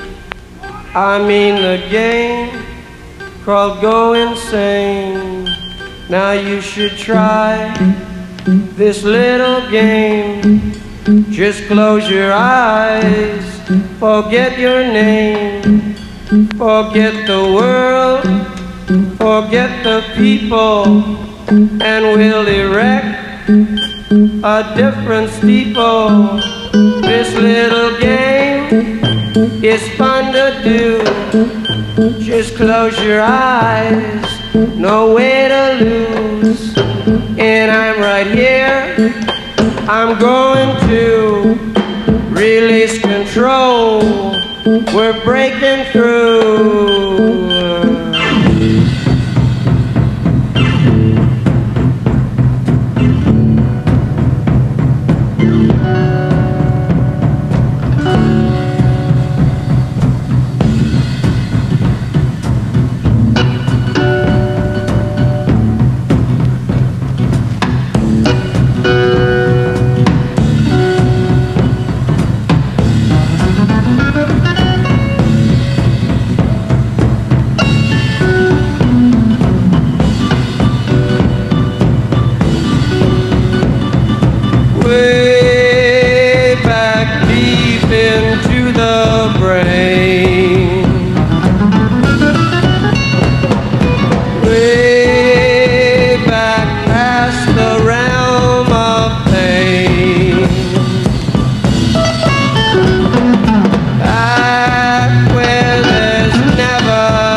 Of all of us, and in the labyrinth of streams beneath, quiet, unearthly presence of nervous hill dwellers in the gentle hills around,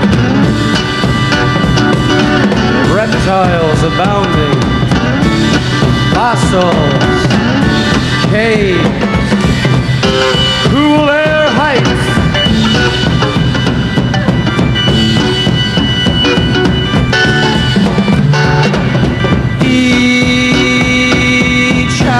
Repeats a mold. Windows roll.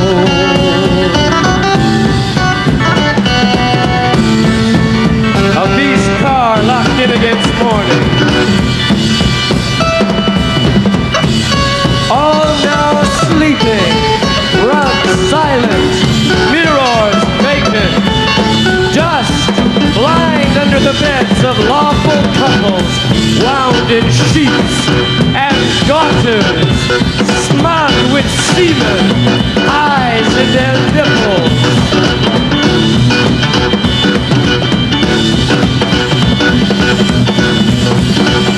Wait! There's been a slaughter here!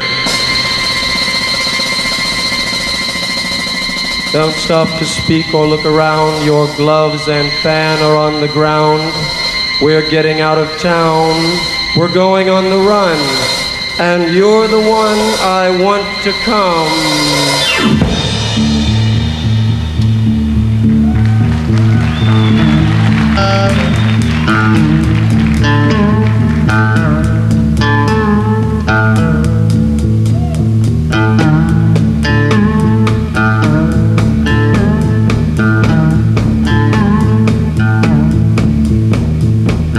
not to touch the earth, not to see the sun, nothing left to do but run, run, run, let's run.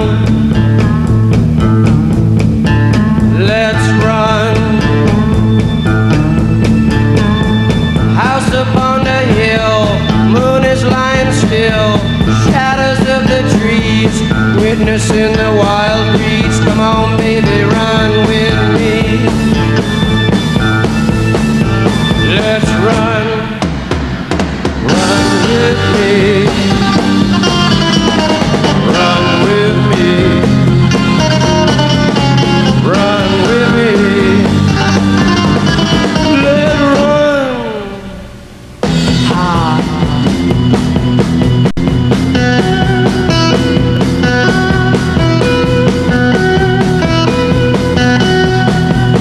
The mansion is warm at the top of the hill. Rich are the rooms and the comforts there. Red are the arms of luxuriant chairs, and you won't know a thing till you get inside.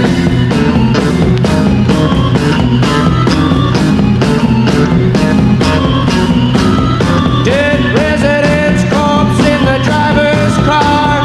The airy bar to the east to meet the Tsar. Run with me,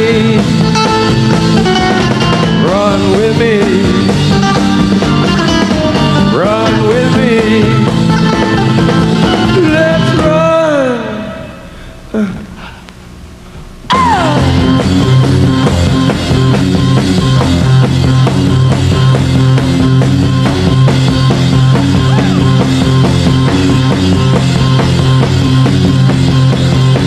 Some outlaws live by the side of a lake.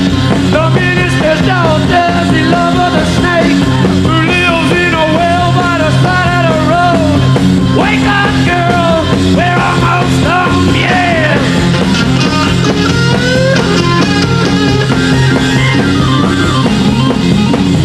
Sun, sun, sun.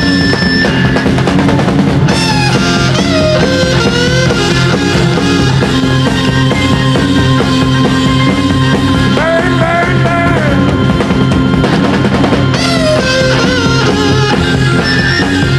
Moon, moon, moon.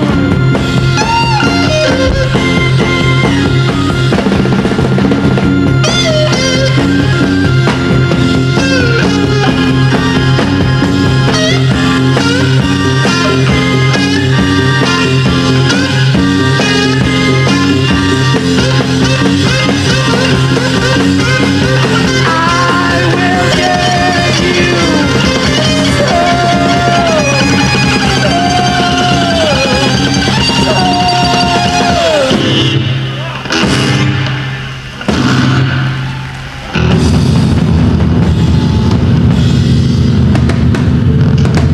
I'm the Lizard King. I can do anything.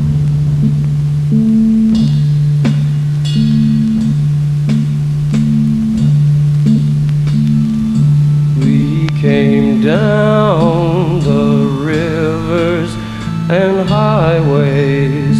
We came down from forests and falls. We came down from Carson and Springfield. We came down from Phoenix enthralled.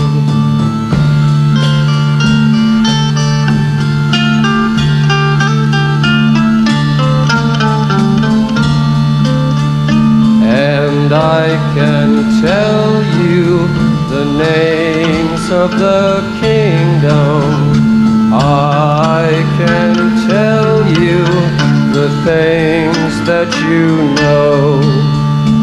Listening for a fistful of silence, climbing valleys into the shade.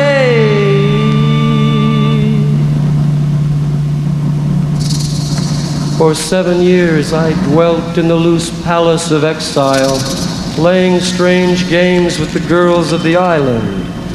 Now I have come again to the land of the fair and the strong and the wise. Brothers and sisters of the pale forest, children of night, who among you will run with the hunt?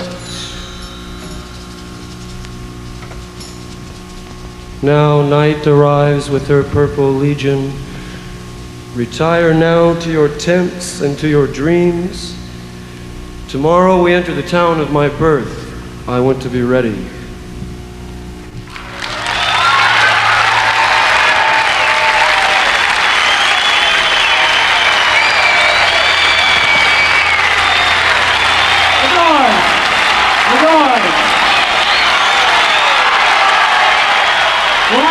There were the sheep, the domesticated, very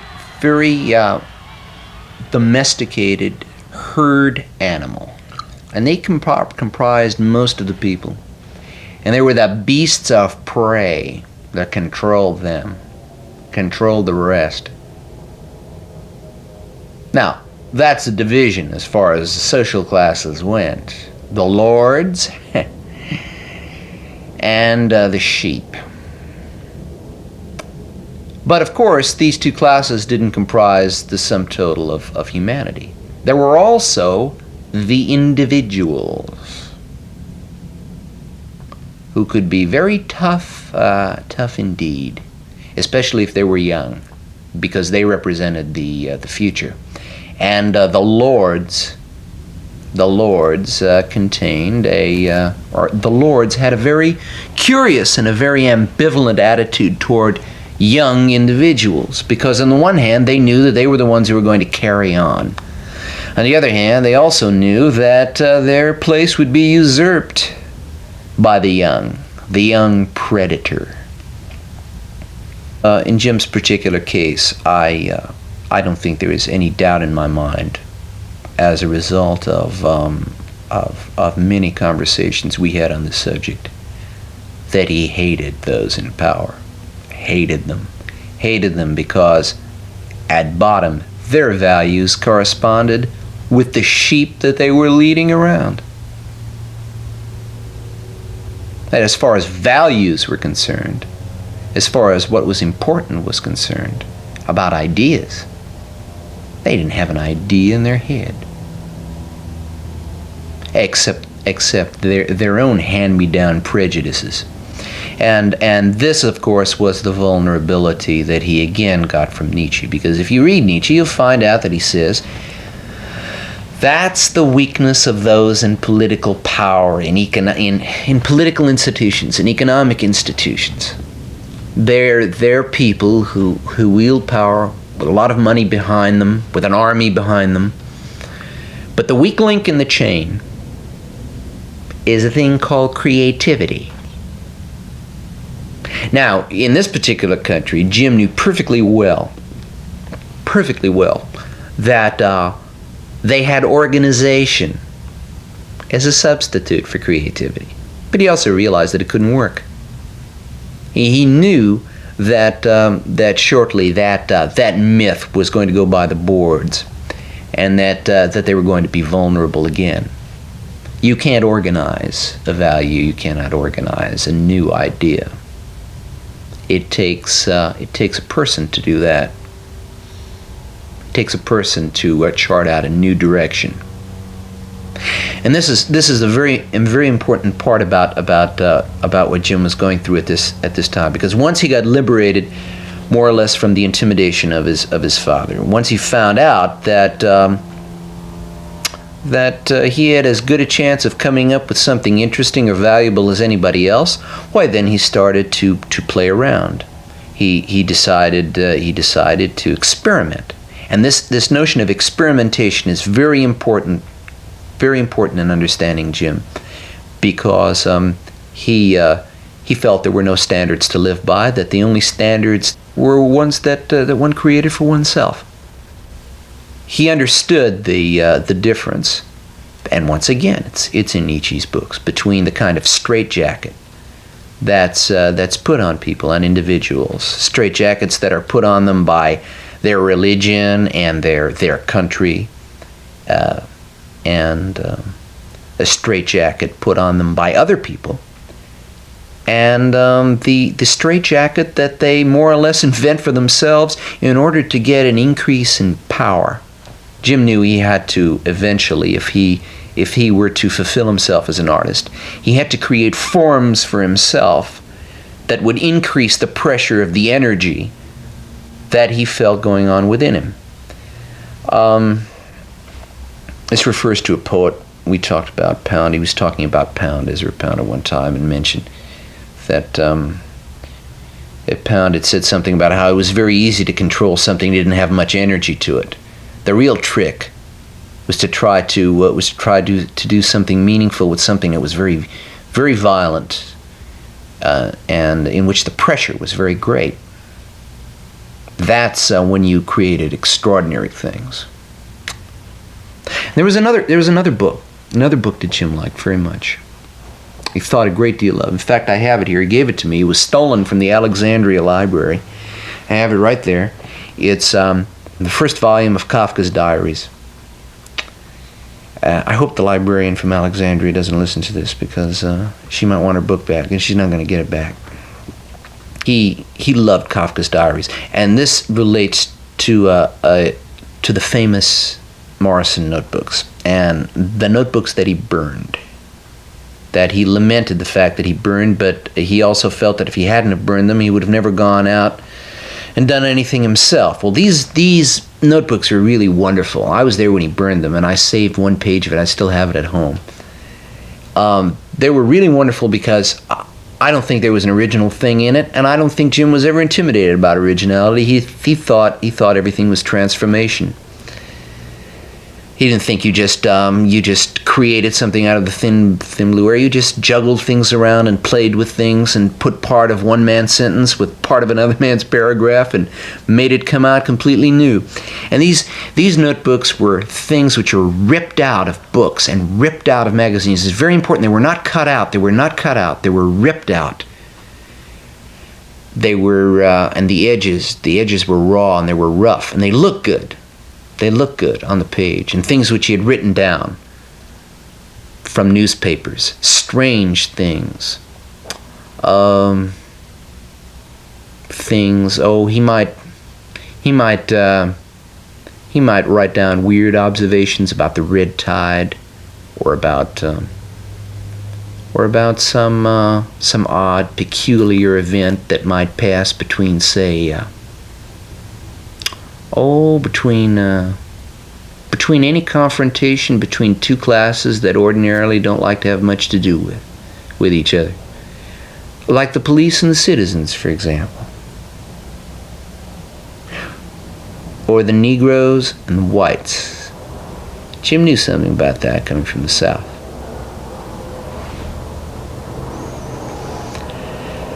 And these notebooks, the inspiration for these notebooks and what was going on comes from Kafka's diaries. That's where he got the idea. Well, I can make my own diary. There's a lot going on. Hell, there are a lot of interesting things in the daily newspaper. There are a lot of interesting things. Maybe even more interesting than what Kafka wrote about. So he wasn't intimidated at all. He felt he had just as good a chance of being a great writer as Franz Kafka or James Joyce. The materials were all around you. You had this crazy country, this insane, mad country that was destroying itself and building itself and spreading itself out across the face of the land. There is marvelous material here that could be fashioned into something. A diary or a short story, or maybe not a short story, maybe an aphorism. Maybe really, really a great line, maybe a poem. Maybe a long poem, maybe a great poem. And film, too. Approach film the same way.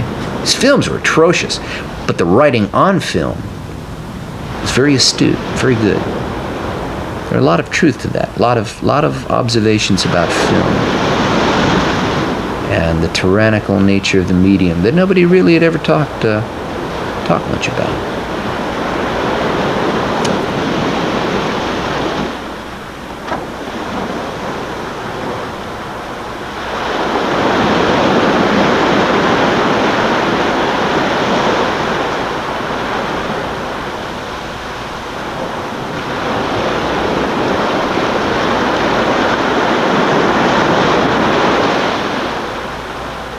In his retort, the alchemist repeats the work of nature.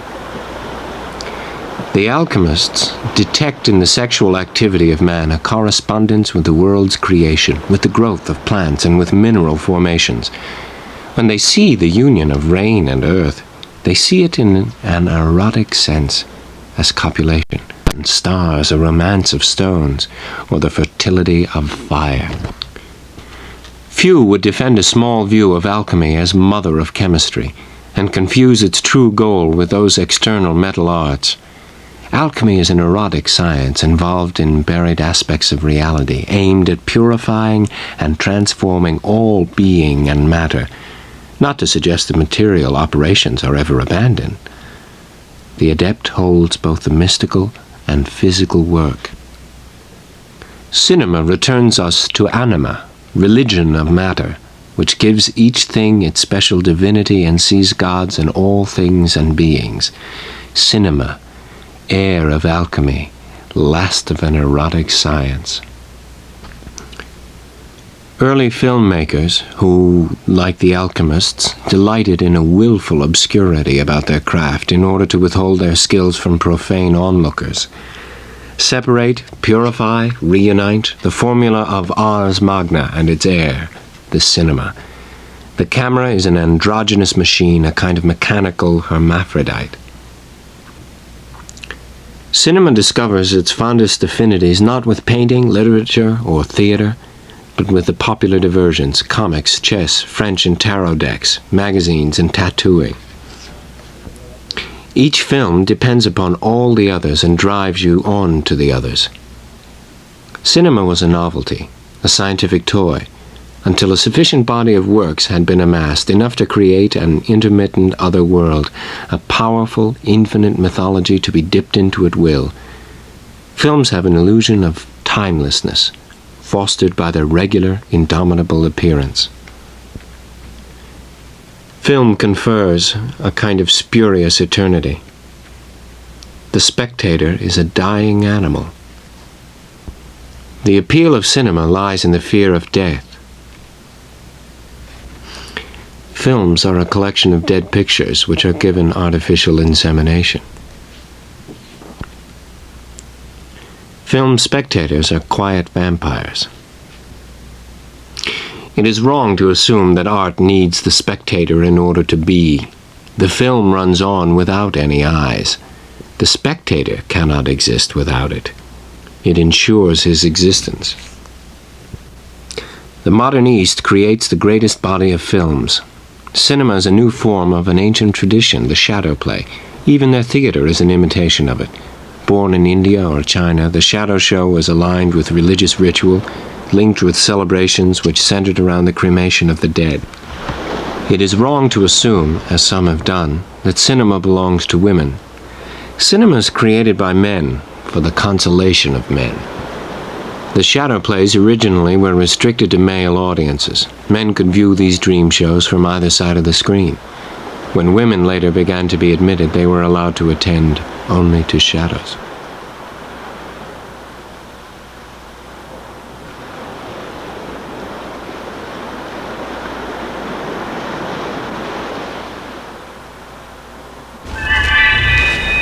Wait until the war is over and we're both a little older.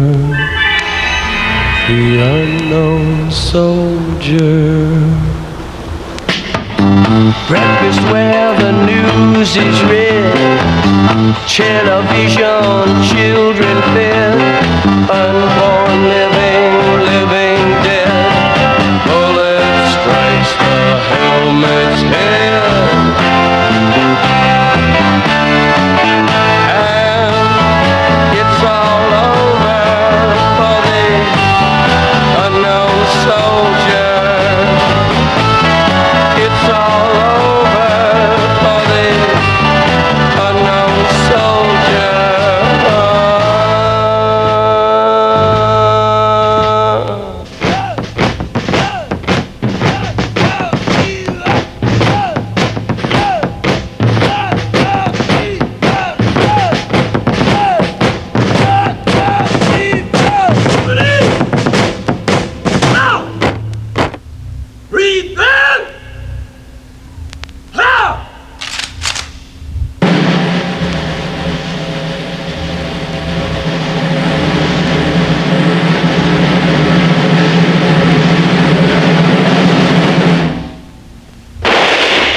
for the unknown soldier,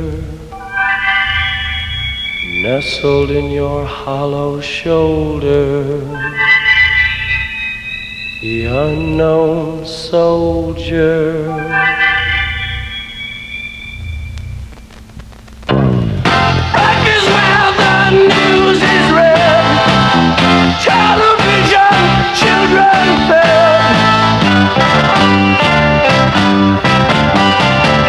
Bullet strikes the helmet's head.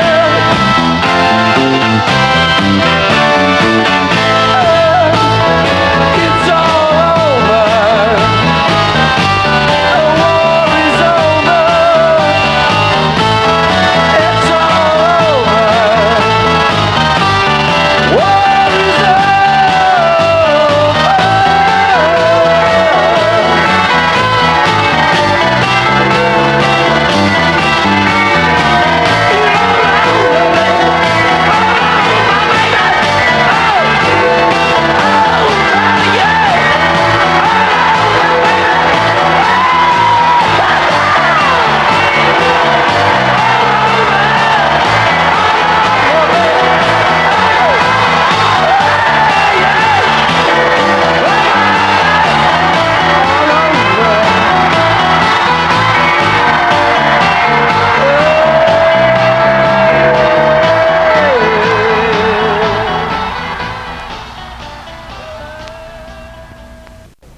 Reporters talk about personalities that they had observed, and I came on with the understanding from one of his writers that we were going to discuss Jim Morrison and the Doors as a social phenomenon, the whole interesting thing that they did in rock and roll, and that I was given to believe, in fact, that Ludden, square as he was, even had some appreciative curiosity about it.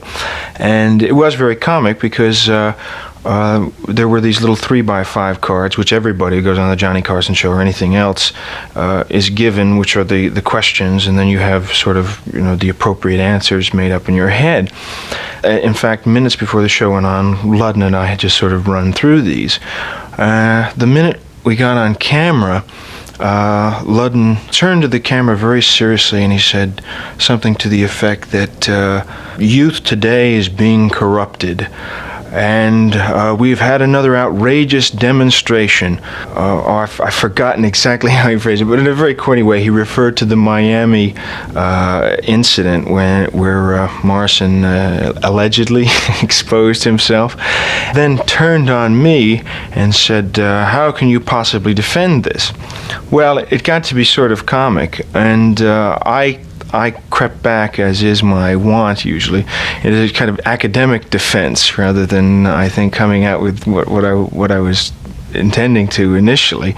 I was really shocked and stunned for a moment, and then I began to kind of spiel off what was this at that time, still rock and roll was a thing to be defended, and I would spiel off the standard route about the complexity of the music and the content of the lyrics and et cetera, et cetera. It was really, not a very good showing on my part, but I was so taken aback by the whole episode that I didn't know what else to say, and it got to be a very, very touchy thing. And he had a whole set of other questions relating to Jim's drinking and the filthiness of the lyrics. It was it was a whole Spiro Agnew shtick that was quite comic.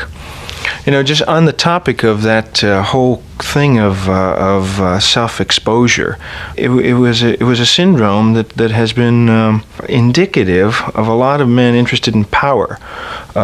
Lyndon Johnson was a flasher. Jean-Jacques Rousseau. It has the whole quality, of course, of phallic display, strength, sexuality, and assertiveness, but also as I was mentioning earlier, it has this quality also of reverse voyeurism.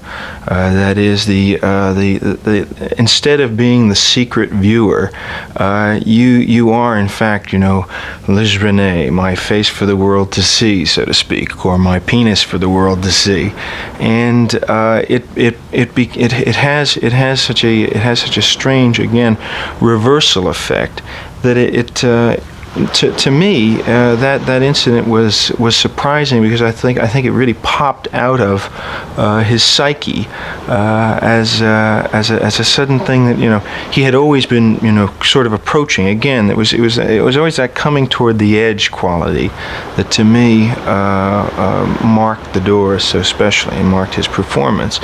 And you can't skate that close to it without sometimes slipping over. Cinema has evolved in two paths. One is spectacle.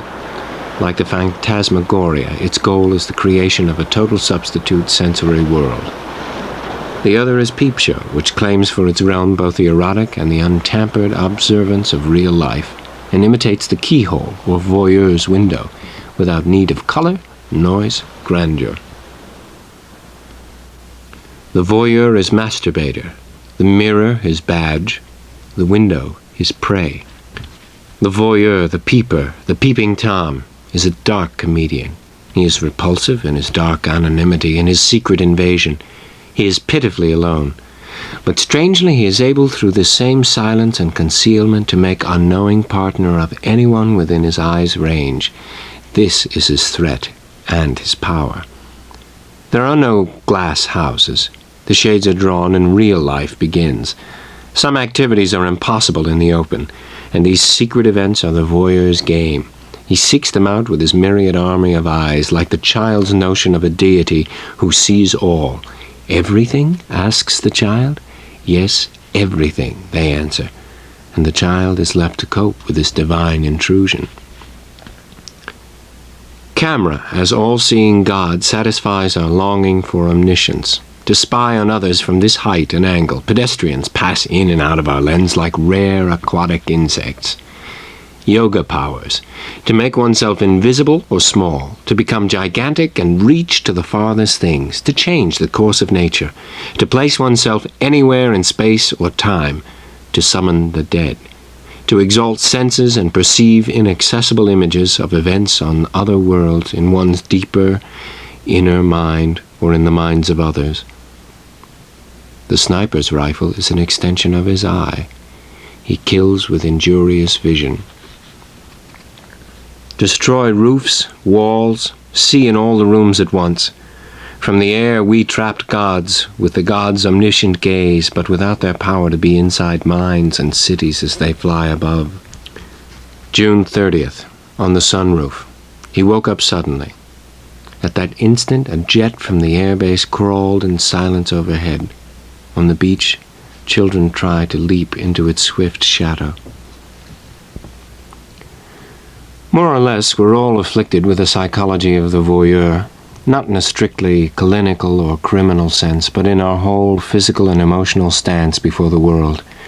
Whenever we seek to break this spell of passivity, our actions are cruel and awkward and generally obscene, like an invalid who has forgotten how to walk. The Andalusian bitch. What does it mean? The artist's own hand slits her eyeball. Cloud razors slash at the moon.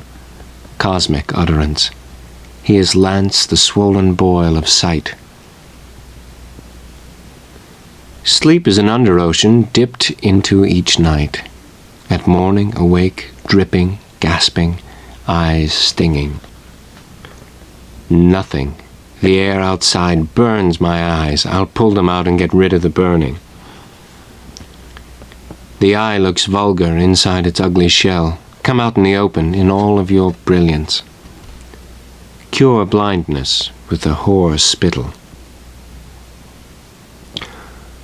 Objects as they exist in time, the clean eye and camera give us, not falsified by seeing. Imagery is born of loss of the friendly expanses. The breast is removed, and the face imposes its cold, curious, forceful, and inscrutable presence. You may enjoy life from afar. You may look at things but not taste them. You may caress the mother only with the eyes. She said, "Your eyes are always black." The pupil opens to seize the object of vision. Male genitals are small faces forming trinities of thieves and Christs, fathers, sons, and ghosts. A nose hangs over a wall, and two half-eyes, sad eyes, mute and handless, multiply an endless round of victories. These dry and secret triumphs, fought in stalls and stamped in prisons, glorify our walls and scorch our vision. A horror of empty spaces propagates this seal on private places. Ladies and gentlemen, I don't know if you realize it, but tonight you're in for a special treat. No, not that.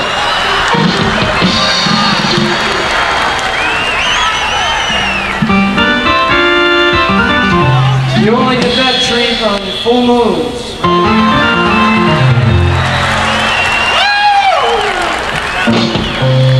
Besides, I know there are a lot of young people out there, and I wouldn't want anyone to faint or want to shoot it.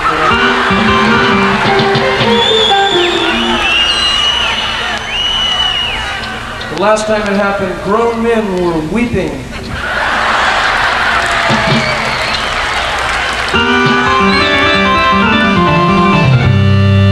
Policemen were turning in their badges.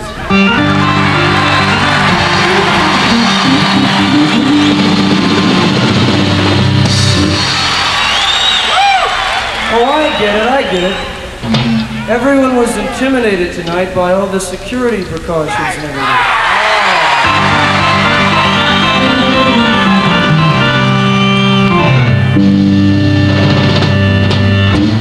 Well, just remember, their motto is protect and serve.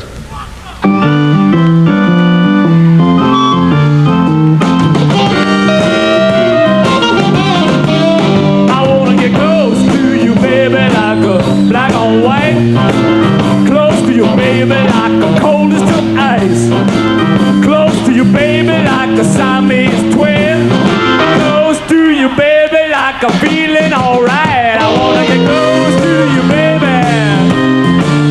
Well, close to you, baby. Close to you, baby. I don't know what to say or do.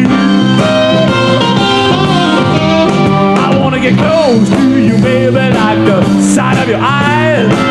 Close to you, baby, like the heat is to fire. Close to you, baby, close as I can get. Close to you, baby, like water's wet. I wanna get close to you, baby. I said close to you, baby. Close to you, baby. Don't. From Paradise Now, by Judith Malina and Julian Beck. Phrase 5. I'm not allowed to take my clothes off. 2-minute crescendo. Even the nearest, the most natural is prohibited. The body of what is most beautiful. The corruption of the fig leaf is complete corruption. We may not arouse each other, we may not act naturally toward one another. The culture represses love. Flip out. Having come to the final human absurdity that the body is somehow bad, the actors do not scream about it, but act it out by removing as much of their clothing as the law allows.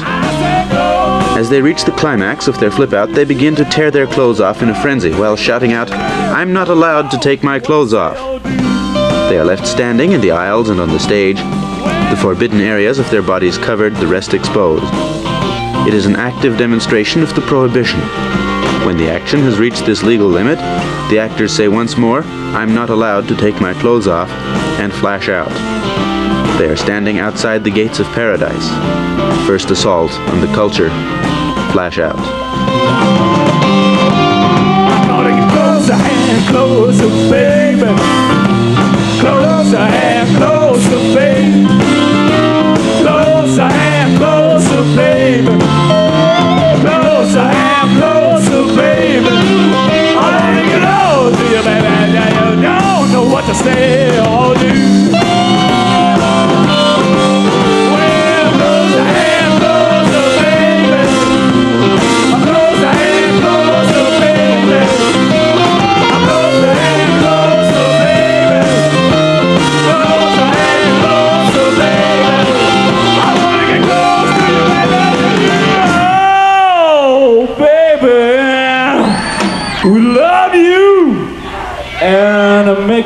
feel alright.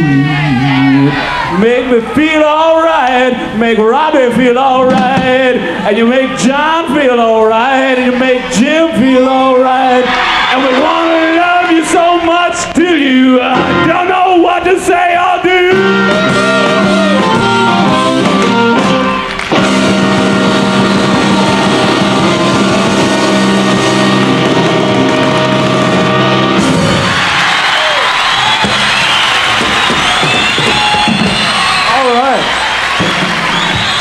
I remember seeing Jim at every performance of the Living Theatre that I went to at USC, which all took place the week preceding the Miami concert. And at the very end, the Living Theatre does The Plague, and members of the cast of the company come into the audience and confront the audience with the plague. Interestingly enough, although the confrontation seems violent, none of the members of the company actually physically touched any member of the audience. But there was an older woman, and in an audience that consisted primarily of students and young people, who was sitting in the first row, and some member of the company confronted her with the plague, with her death. And the woman took an umbrella and started hitting the actor, or the actress, as the case may be, over the head, saying, "Don't touch me," even though she was indeed not being touched at all. What of course was happening was that she was being forced to confront her own death, and being closer to it probably at her age than anyone else in the audience, it was probably very frightening. And she stormed out of the theater. And because she had really misunderstood what it was about, I think Jim Morrison was incensed, as indeed a lot of people in the audience were. I mean, I think to be incensed was not the only reaction one could have had. One could have felt pity, one could have felt any number of emotional reactions to the woman.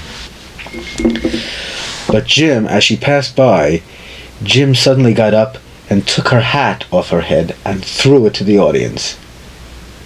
And he was applauded for doing that. And while it may have seemed on the surface a rather negative or unpleasant act, in terms of what was happening, in terms of the confrontation that was taking place, it was absolutely right and spontaneous and natural. Sure, Jim was one of the great politicians of our time. I mean, he shaped thought. He changed people's ways of viewing their moral society, the morality of the society. And by that I don't mean the sexual morality, I'm talking about the intrinsic morality of the society. Very, very Lenny Bruceian, in Lenny Bruceian aspects, Jim was accused of obscenity and immorality in a society that is truly immoral and obscene. I think he fulfilled the great role of the poet in that respect. He really underlined all of that to people. Like the great dope films that are made, Beware of Dope, which are truly made by people who don't understand the problems, and as a result, when they're shown to young people who do understand the problems, they come off jive. The movies come off jive and totally irresponsible, so the kids can't believe what the movies say at all. Jim would underline that sociological point to the audiences who understood.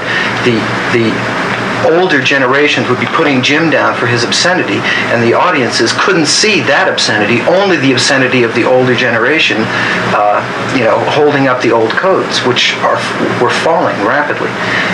In that respect, Jim was a true political statesman, a true leader, pointing out the great obscenities of America.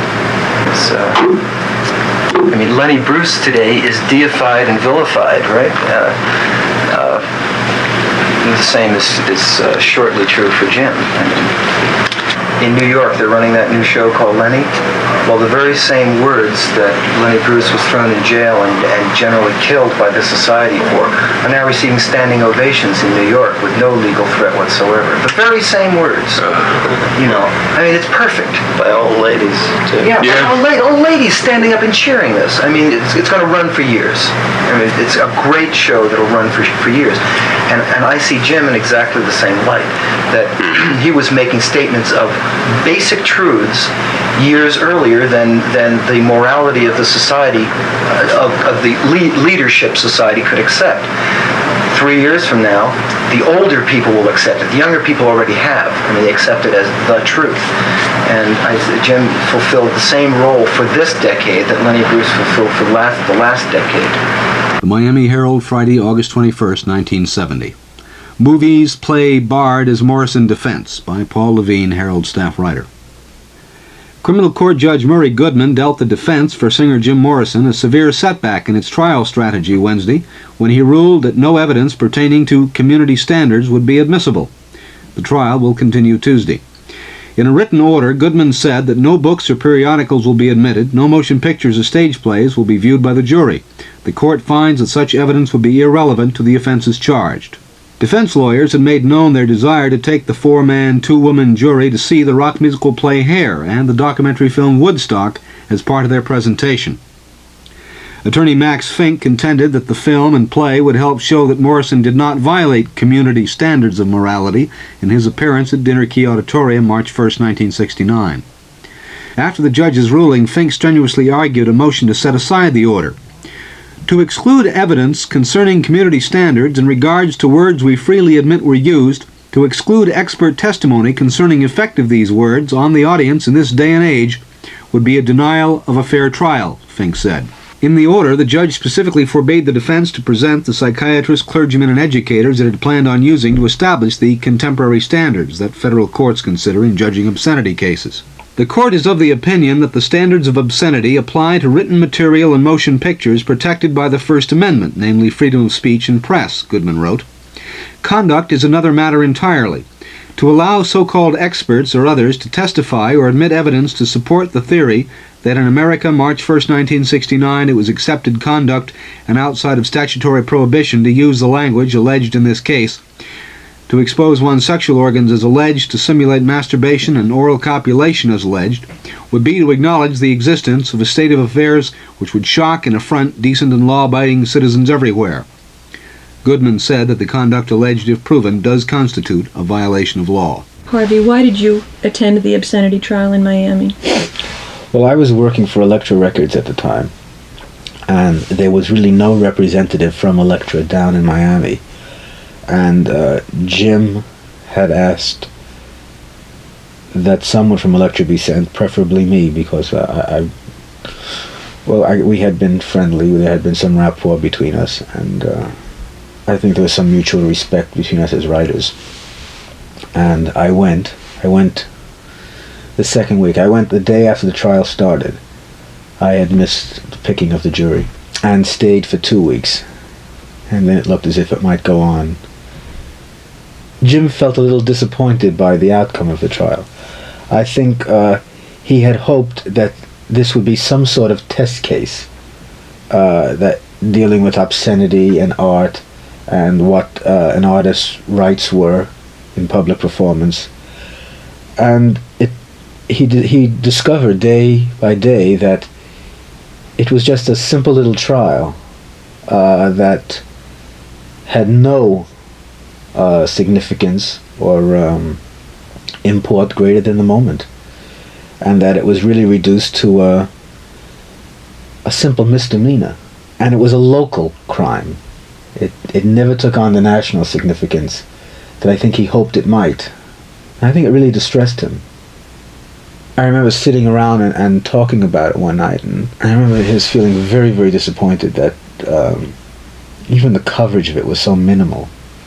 And then he looked forward to Rolling Stone's coverage, and there was a girl there, Gloria Vanjak, who was very sympathetic and who was very involved in what happened, and who apparently had written a very good piece that had really been badly edited. But the attitude of Rolling Stone was negative, as if the whole thing was a joke. I mean, I suppose what he anticipated was the kind of furor that, say, the Oz trial in London has just caused, and it didn't. And I think it told him something about his own importance in the rock and roll world, as if it had waned. I mean, people were no longer interested in what Jim Morrison was doing, or what he had done, and why he had done it. You know, Jim was really a pretty reticent guy. I mean, it's very difficult to say what his philosophy was.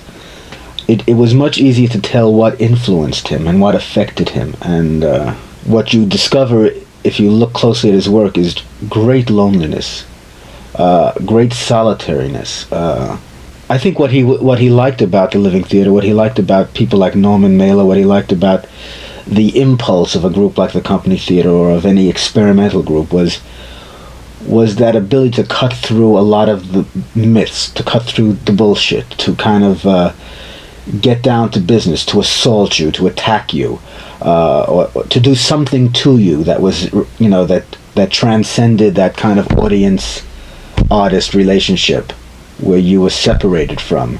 He wanted that direct contact, and I think philosophical notions aside, that's what attracted him and concerned him. And I think there was something about the revolutionary spirit of the Living Theater that could be dealt with in artistic terms that he did respond to.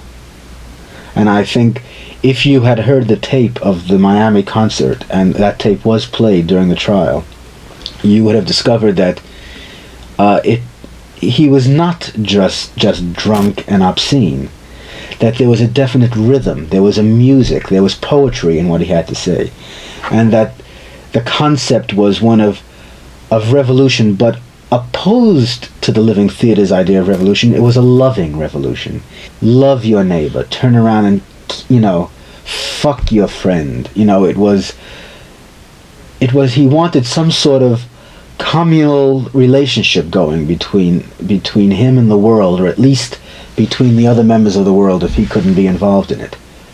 And I would imagine that on some level Jim's greatest disappointment, maybe even with himself, was the fact that he was, to a large degree, disconnected from that very audience he was trying to reach, and probably disconnected from himself. I mean, I think he was always aware of the power the artist could have, but I don't think, you know, that he really knew how to use his own power, because I don't think he was really in touch with it.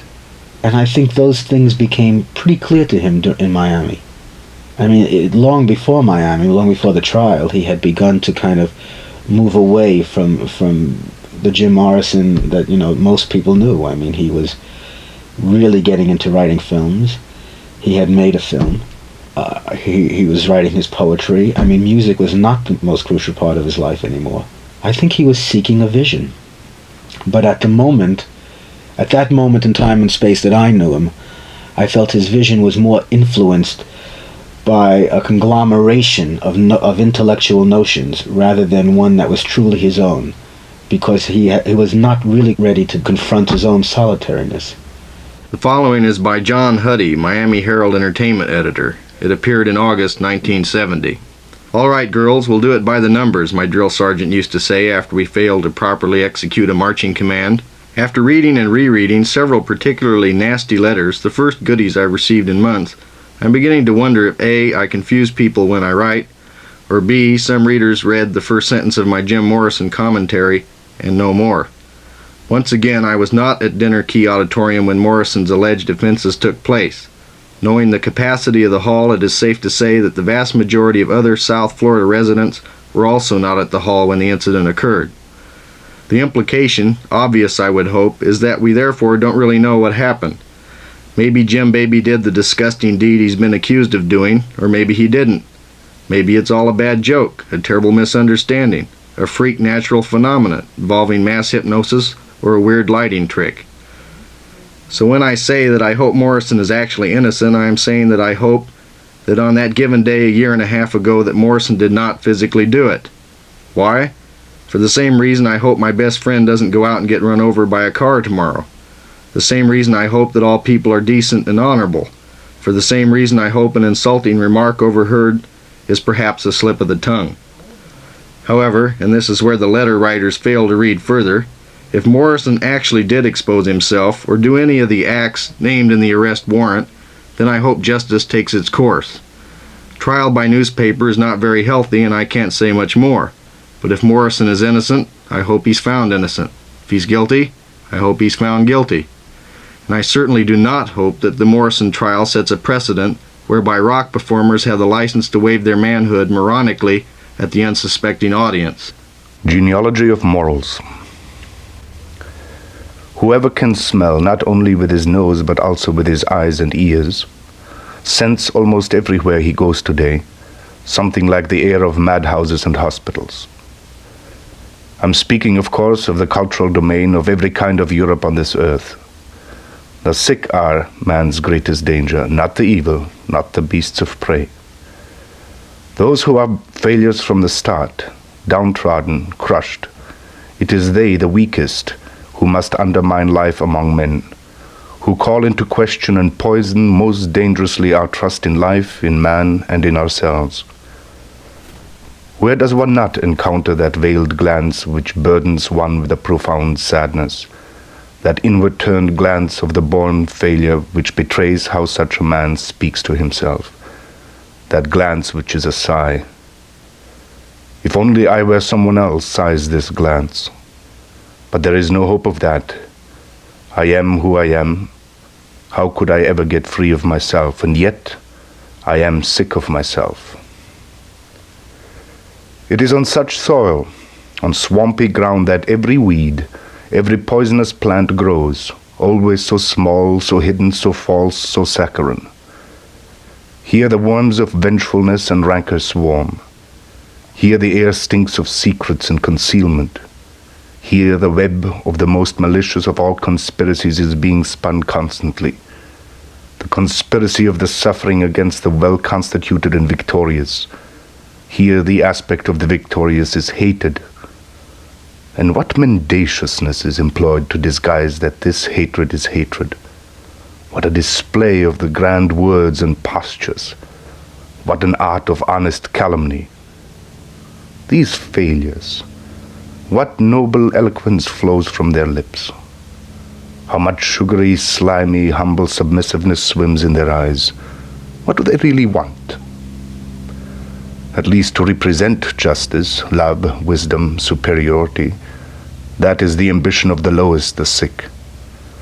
And how skillful such an ambition makes them. Admire above all the forger's skill, with which the stamp of virtue, even the ring, the golden-sounding ring of virtue, is here counterfeited.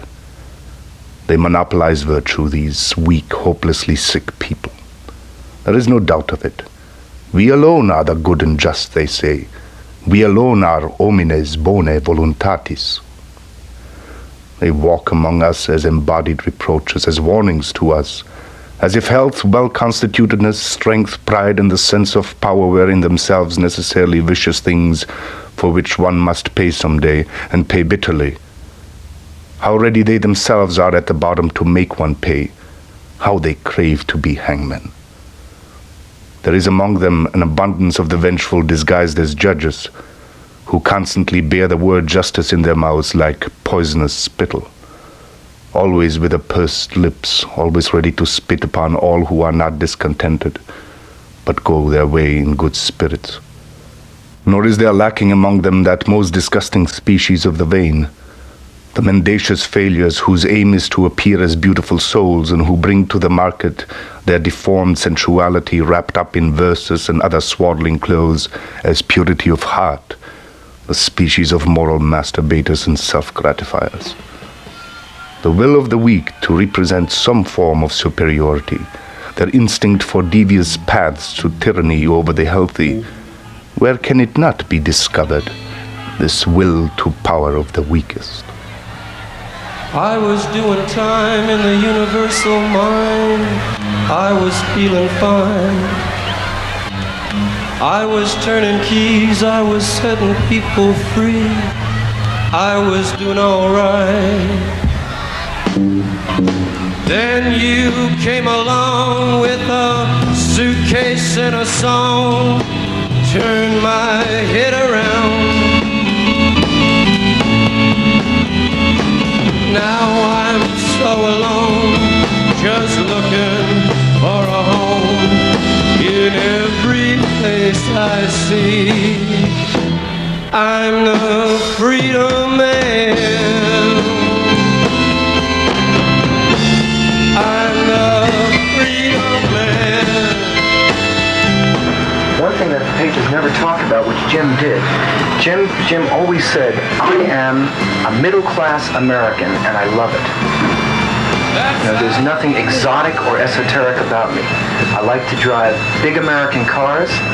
I like to live in American towns, etc., etc. And he talked about that several times. And this has been missed by the press. Good point. Jim was a spokesman for the American middle class, the stifled, emotionally suppressed American middle class. The very segment of the population that the Doors hit strongest.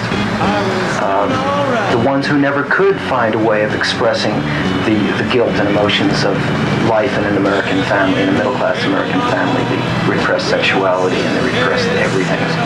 And the press never really picked up on that. And to me, that was an amazing thing. No, they were afraid. They didn't want. They wanted to totally divorce him from the mainstream of American life. This is not an American. This is it's a freaked out acid head. He's just a weirdo. Don't pay any attention to him. Don't listen to him. They were afraid of him. But all he was your barroom philosopher. You run into hundreds of these kind of guys in the South, not with the brilliance of Jim, but with that attitude of, I'm an American, and I'm strong about it, and I've got these very definite ideas, and I think the government is wrong about this, and the cops are wrong about that. Also, but very American in their attitude. Jim was very American in his attitude at all times. And tried to speak for the repressed American middle classes, and did so very successfully. Press, you pointed that out rightly, that the press was terrified of that. But time will point out that he did indeed speak for the American middle classes at a time during one of the most repressive periods in our society. Well, he drove a Shelby GT Mustang. Yeah, right. Most stars would drive a Rolls Royce or maybe some foreign car, but Jim drove a Shelby Mustang GT with big fat tires. Talked about a Cadillac. On one of the album covers, as a matter of fact, he kept saying, let's do this album cover with us kind of flying through space, like a cheap, one of the early Fats Domino covers or a Bo Diddley cover. Maybe a pink Cadillac with fins.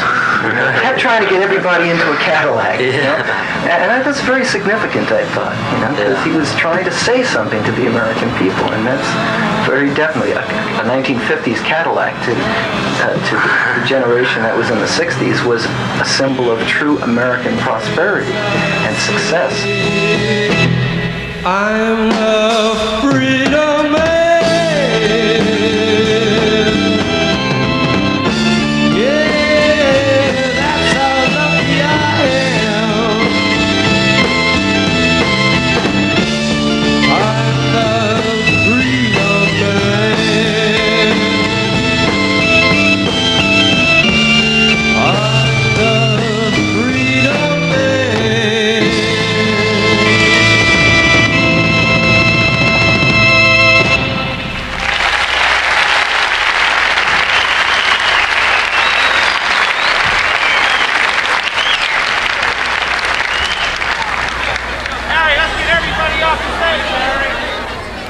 The soft parade has now begun on Sunset. Cars come thundering down the canyon. Now is the time and the place. The cars come rumbling. You got a cool machine. These engine beasts muttering their soft talk, a delight at night to hear their quiet voices again after 2 years. Now the soft parade has soon begun. Cool pools from a tired land sink now in the peace of evening. Clouds weaken and die. The sun, an orange skull, whispers quietly, becomes an island, and is gone. There they are, watching us. Everything will be dark. The light changed. We were aware, knee-deep in the fluttering air, as the ships move on, trains in their wake. Trench mouth, again in the camps. Gonorrhea. Tell the girl to go home. We need a witness to the killing.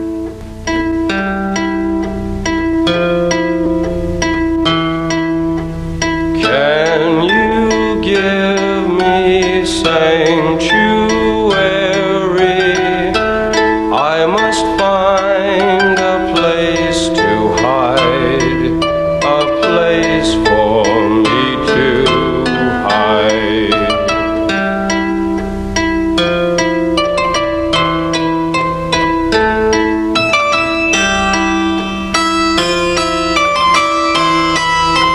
Can you find me soft asylum?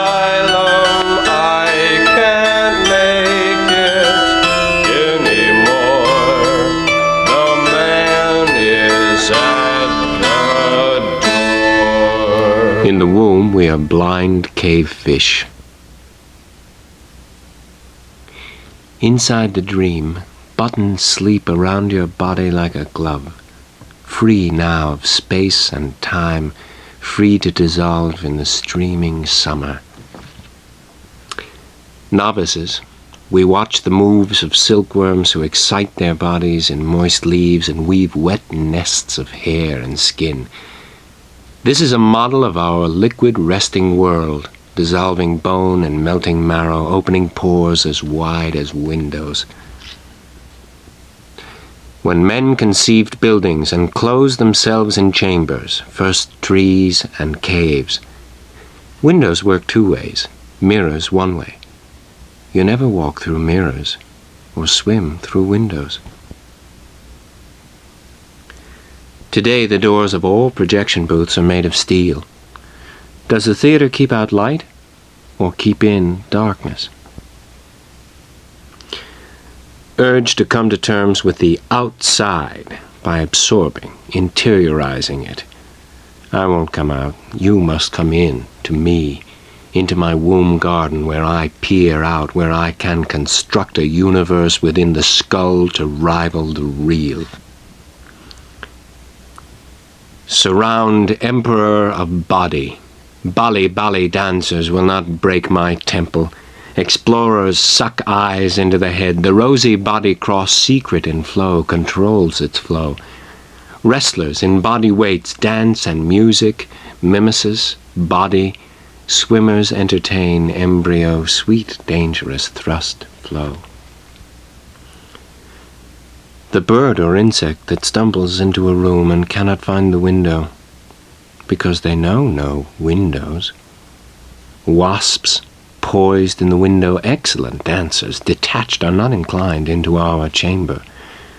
Room of withering mesh, read love's vocabulary in the green lamp of tumescent flesh.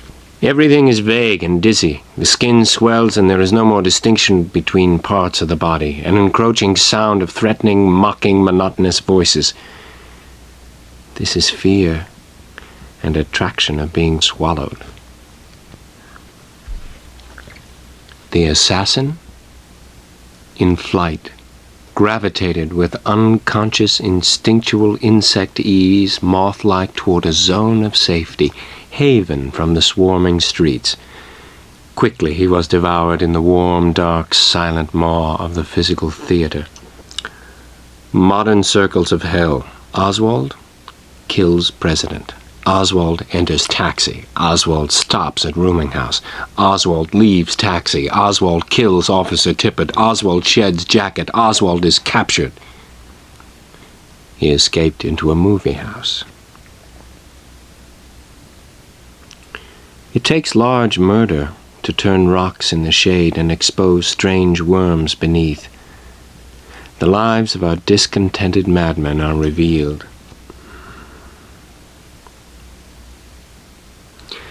Baths, bars, the indoor pool. Our injured leader prone on the sweating tile, chlorine on his breath and in his long hair, lithe, although crippled, body of a middleweight contender. Near him, the trusted journalist, confidant. He liked men near him, with a large sense of life. But most of the press were vultures descending on the scene for curious America aplomb. Cameras inside the coffin, interviewing worms. The Lords. Events take place beyond our knowledge or control. Our lives are lived for us. We can only try to enslave others, but gradually special perceptions are being developed. The idea of the Lords is beginning to form in some minds. We should enlist them into bands of perceivers to tour the labyrinth during their mysterious nocturnal appearances.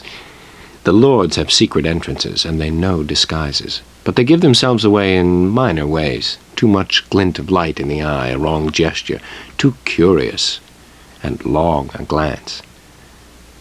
The Lords appease us with images. They give us books, concerts, galleries, shows, cinemas, especially the cinemas. Through art they confuse us and blind us to our enslavement.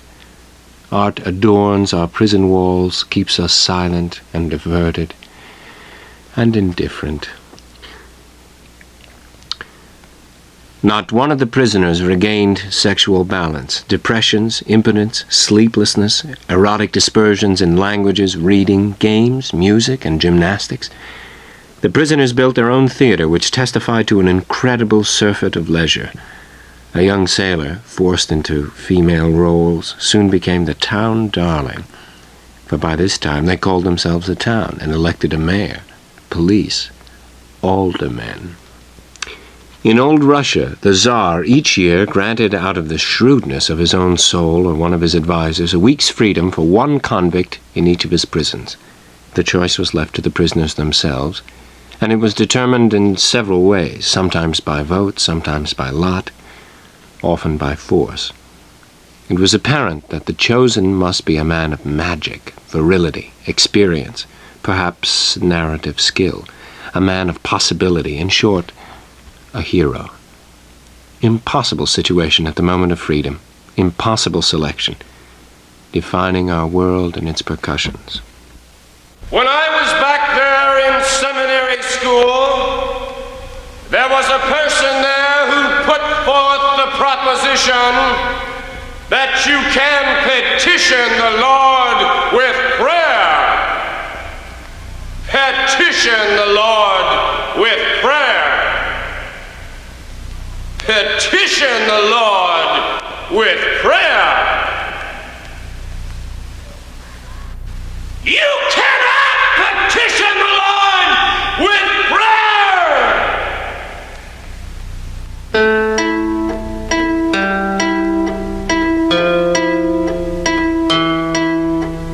Can you give me sanctuary? I must find a place to hide, a place for me to hide.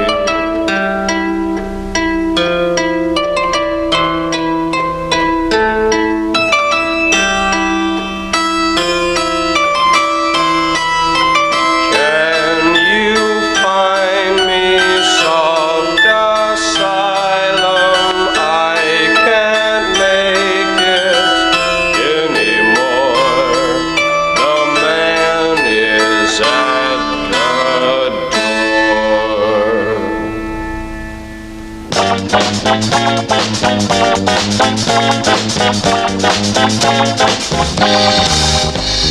Peppermint mini skirts, chocolate candy, champion sacks, and a girl named Sandy.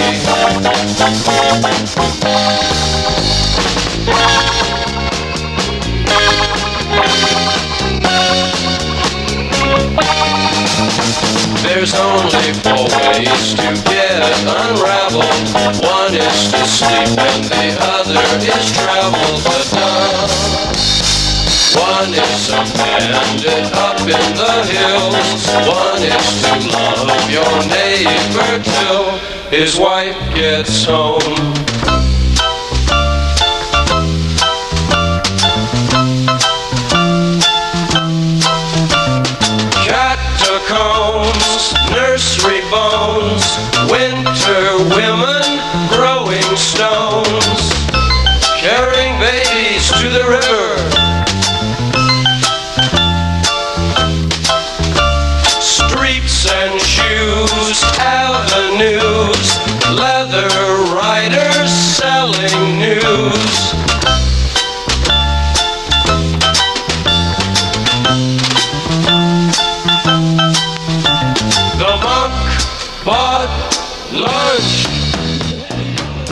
Yes, he did.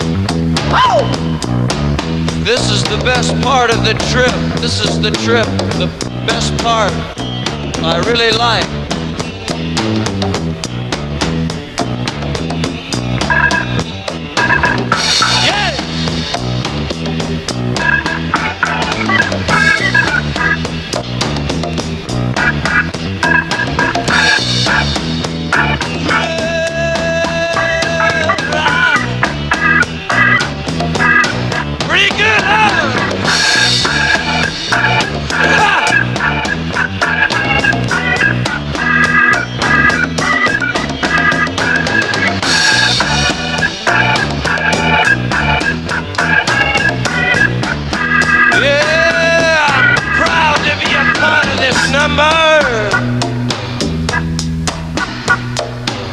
Successful hills are here to stay. Everything must be this way. Gentle street where people play. Welcome to the soft parade. All our lives we sweat and save, building for a shallow grave. Must be something else we say, somehow to defend this place. Everything must be this way. Everything must be this way. Yeah.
not a strong reception to his actual book.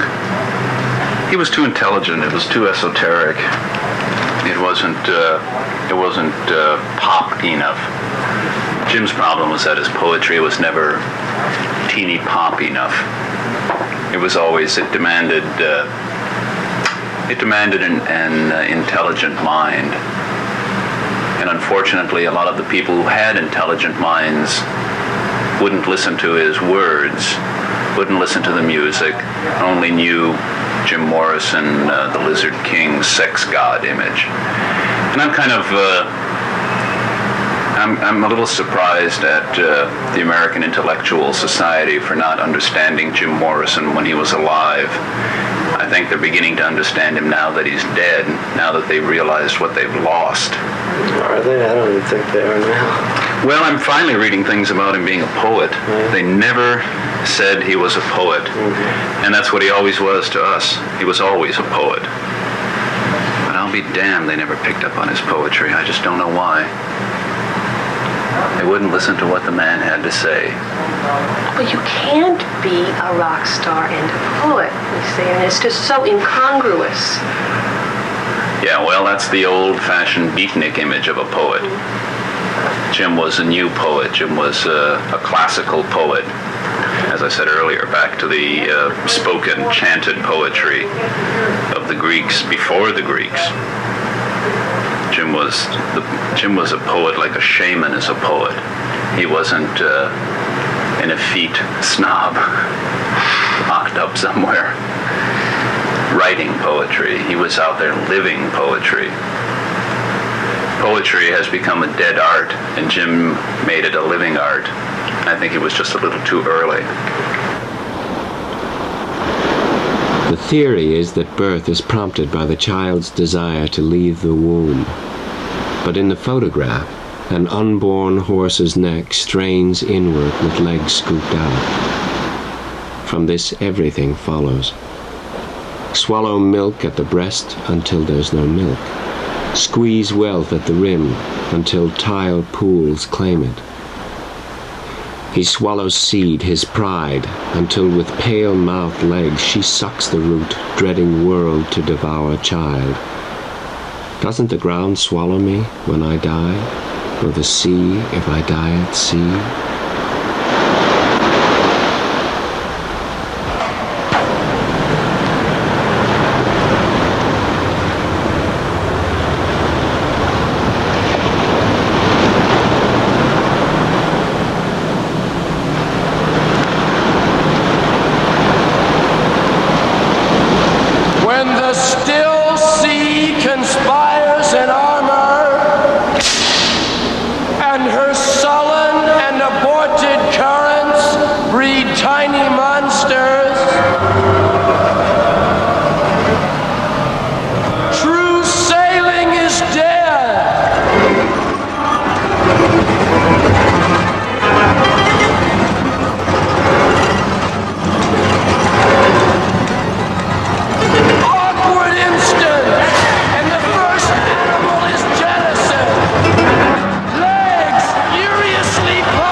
We modern men are the heirs of the conscience vivisection and self-torture of millennia. This is what we have practiced longest. It is our distinctive art, perhaps, and in any case our subtlety in which we have acquired a refined taste. Man has all too long had an evil eye for his natural inclinations, so that they have finally become inseparable from his bad conscience. An attempt at the reverse would in itself be possible, but who is strong enough for it? That is, to wed the bad conscience to to all the unnatural inclinations, all those aspirations to the beyond, to that which runs counter to sense, instinct, nature, animal, in short, all ideals hitherto, which are all one, and all hostile to life and ideals that slander the world. To whom should one turn today with such hopes and demands? One would have precisely the good men against one, and of course the comfortable, the reconciled, the vain, the sentimental, the wary. What gives greater offense? What separates one more fundamentally than to reveal something of the severity and respect with which one treats oneself? And on the other hand, how accommodating, how friendly all the world is toward us as soon as we act as all the world does and let ourselves go like all the world. The attainment of this goal would require a different kind of spirit from that likely to appear in this present age. Spirits strengthened by war and victory, for whom conquest, adventure, danger, and even pain have become needs. It would require habituation to the keen air of the heights, to winter journeys, to ice and mountains in every sense. It would require even a kind of sublime wickedness, an ultimate, supremely self-confident mischievousness in knowledge that goes with great health. It would require, in brief, and alas, precisely this great health. Is this even possible today? But someday, in a stronger age than this decaying, self-doubting present, he must yet come to us, the redeeming man of great love and contempt, the creative spirit whose compelling strength will not let him rest in any aloofness or any beyond, whose isolation is misunderstood by the people as if it were a flight from reality, while it is only his absorption, immersion, penetration into reality, so that when he one day emerges again into the light, he may bring home the redemption of this reality, its redemption from the curse that hitherto reigning ideal has laid upon it. This man of the future, who will redeem us not only from the hitherto reigning ideal, but also from that which was bound to grow out of it, the great nausea, the will to nothingness, nihilism, this bell stroke of noon, and the great decision that liberates the will again and restores its goal to the earth and his hope to man, this Antichrist and anti-nihilist, this victor over God and nothingness, he must come one day. An American prayer. Do you know the warm progress under the stars? Do you know we exist? Have you forgotten the keys to the kingdom? Have you been born yet? And are you alive? Do you know we are being led to slaughters by placid admirals, and that fat, slow generals are getting obscene on young blood? Do you know we are ruled by TV? The moon is a dry blood beast. Guerrilla bands are rolling numbers in the next block of green vine, amassing for warfare on innocent herdsmen who are just dying. Oh, great creator of being, grant us one more hour to perform our art and perfect our lives. The moths and atheists are doubly divine and dying. We live, we die, and death not ends it. Journey we more into the nightmare, cling to life, our passion flower, cling to cunts and cocks of despair. We got our final vision by clap. Columbus' groin got filled with green death. I touched her thigh, and death smiled.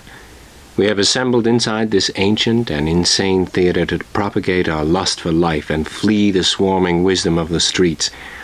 The barns are stormed, the windows kept, and only one of us, of all the rest, to dance and save us with the divine mockery of words. Music inflames temperament. When the true king's murderers are allowed to roam free, 1,000 magicians arise in the land. Where are the feasts we were promised? Where is the wine, the new wine, dying on the vine? Resident mockery gives us an hour for magic.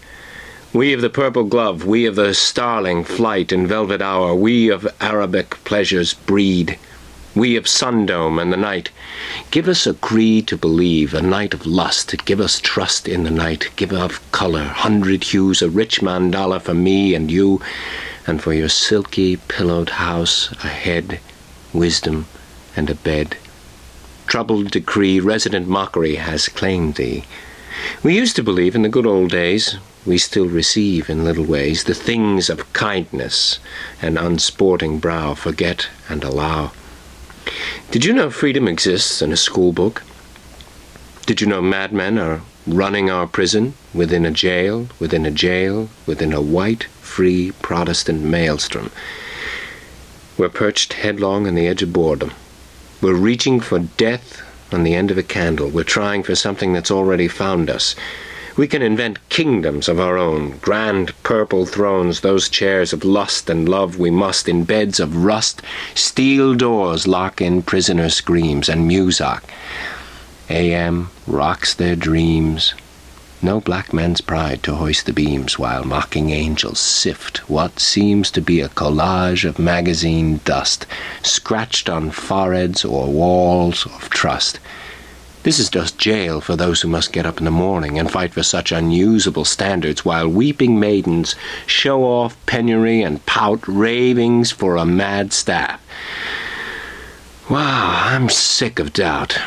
Live in the light of certain South cruel bindings. The servants have the power, dog men and their mean women, pulling poor blankets over our sailors.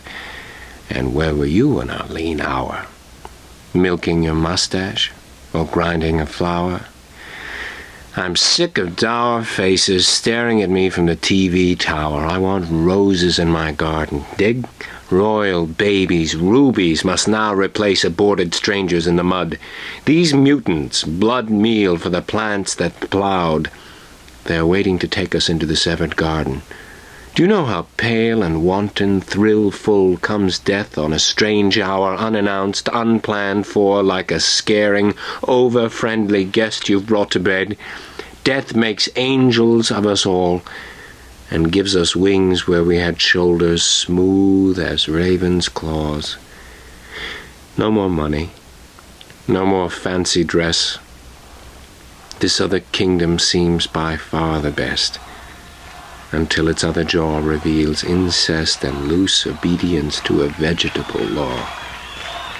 I will not go. Prefer a feast of friends to the giant family.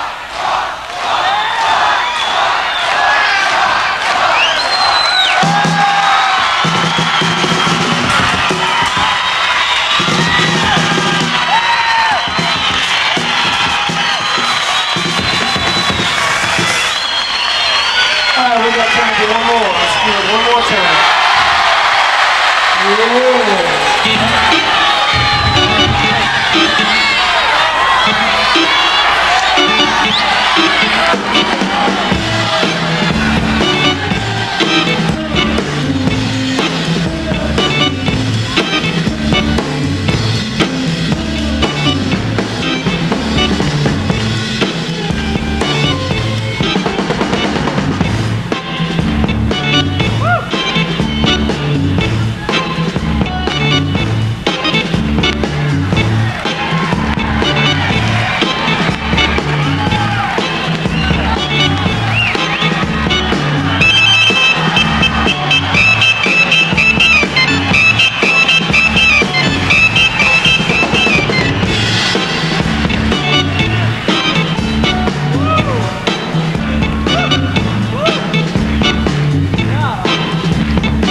cigarette. Learn to forget. Learn to forget. Learn to forget. Learn to forget.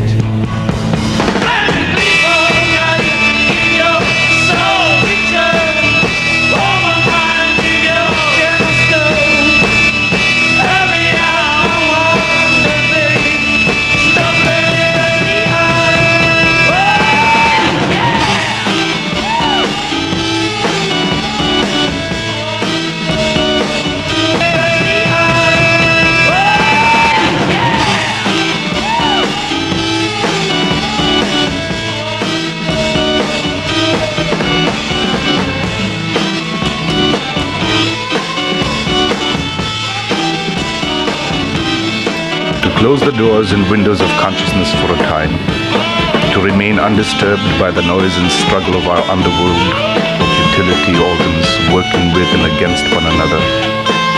A little quietness, a little tabula rasa of the consciousness, to make room for new things, above all for the nobler functions and functionaries, for regulation, foresight, premeditation.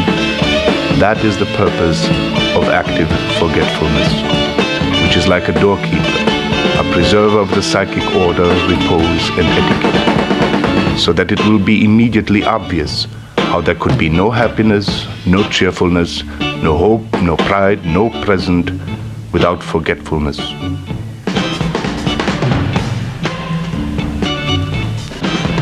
Your fingers weave quick minarets, speaking secret alphabets. I light another cigarette. Learn to forget. Learn to forget.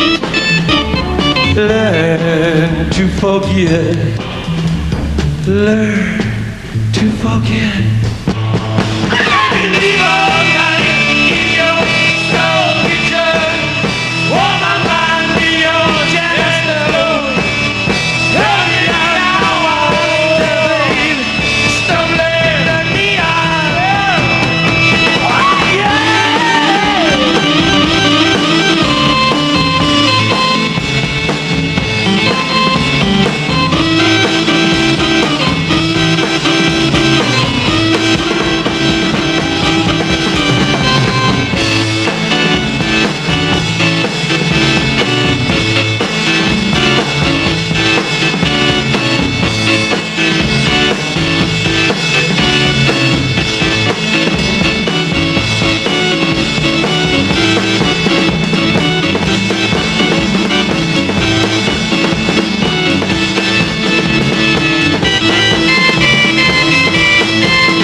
The cop said it time to close now. I know I have to go now. Really wanna stay here all night. All night.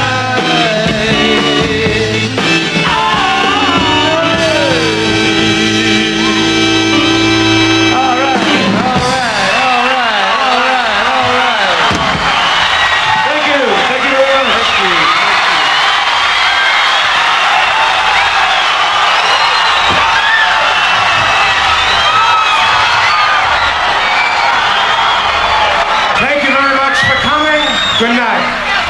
Jim Morrison, Artist in Hell, was produced and written by Clare Spark Loeb. Technical production by Bruce Gossard. All you people here tonight can go downstairs and attend the Rock Fest free of charge. See the head shops, the light show, and take the trip. No charge at all.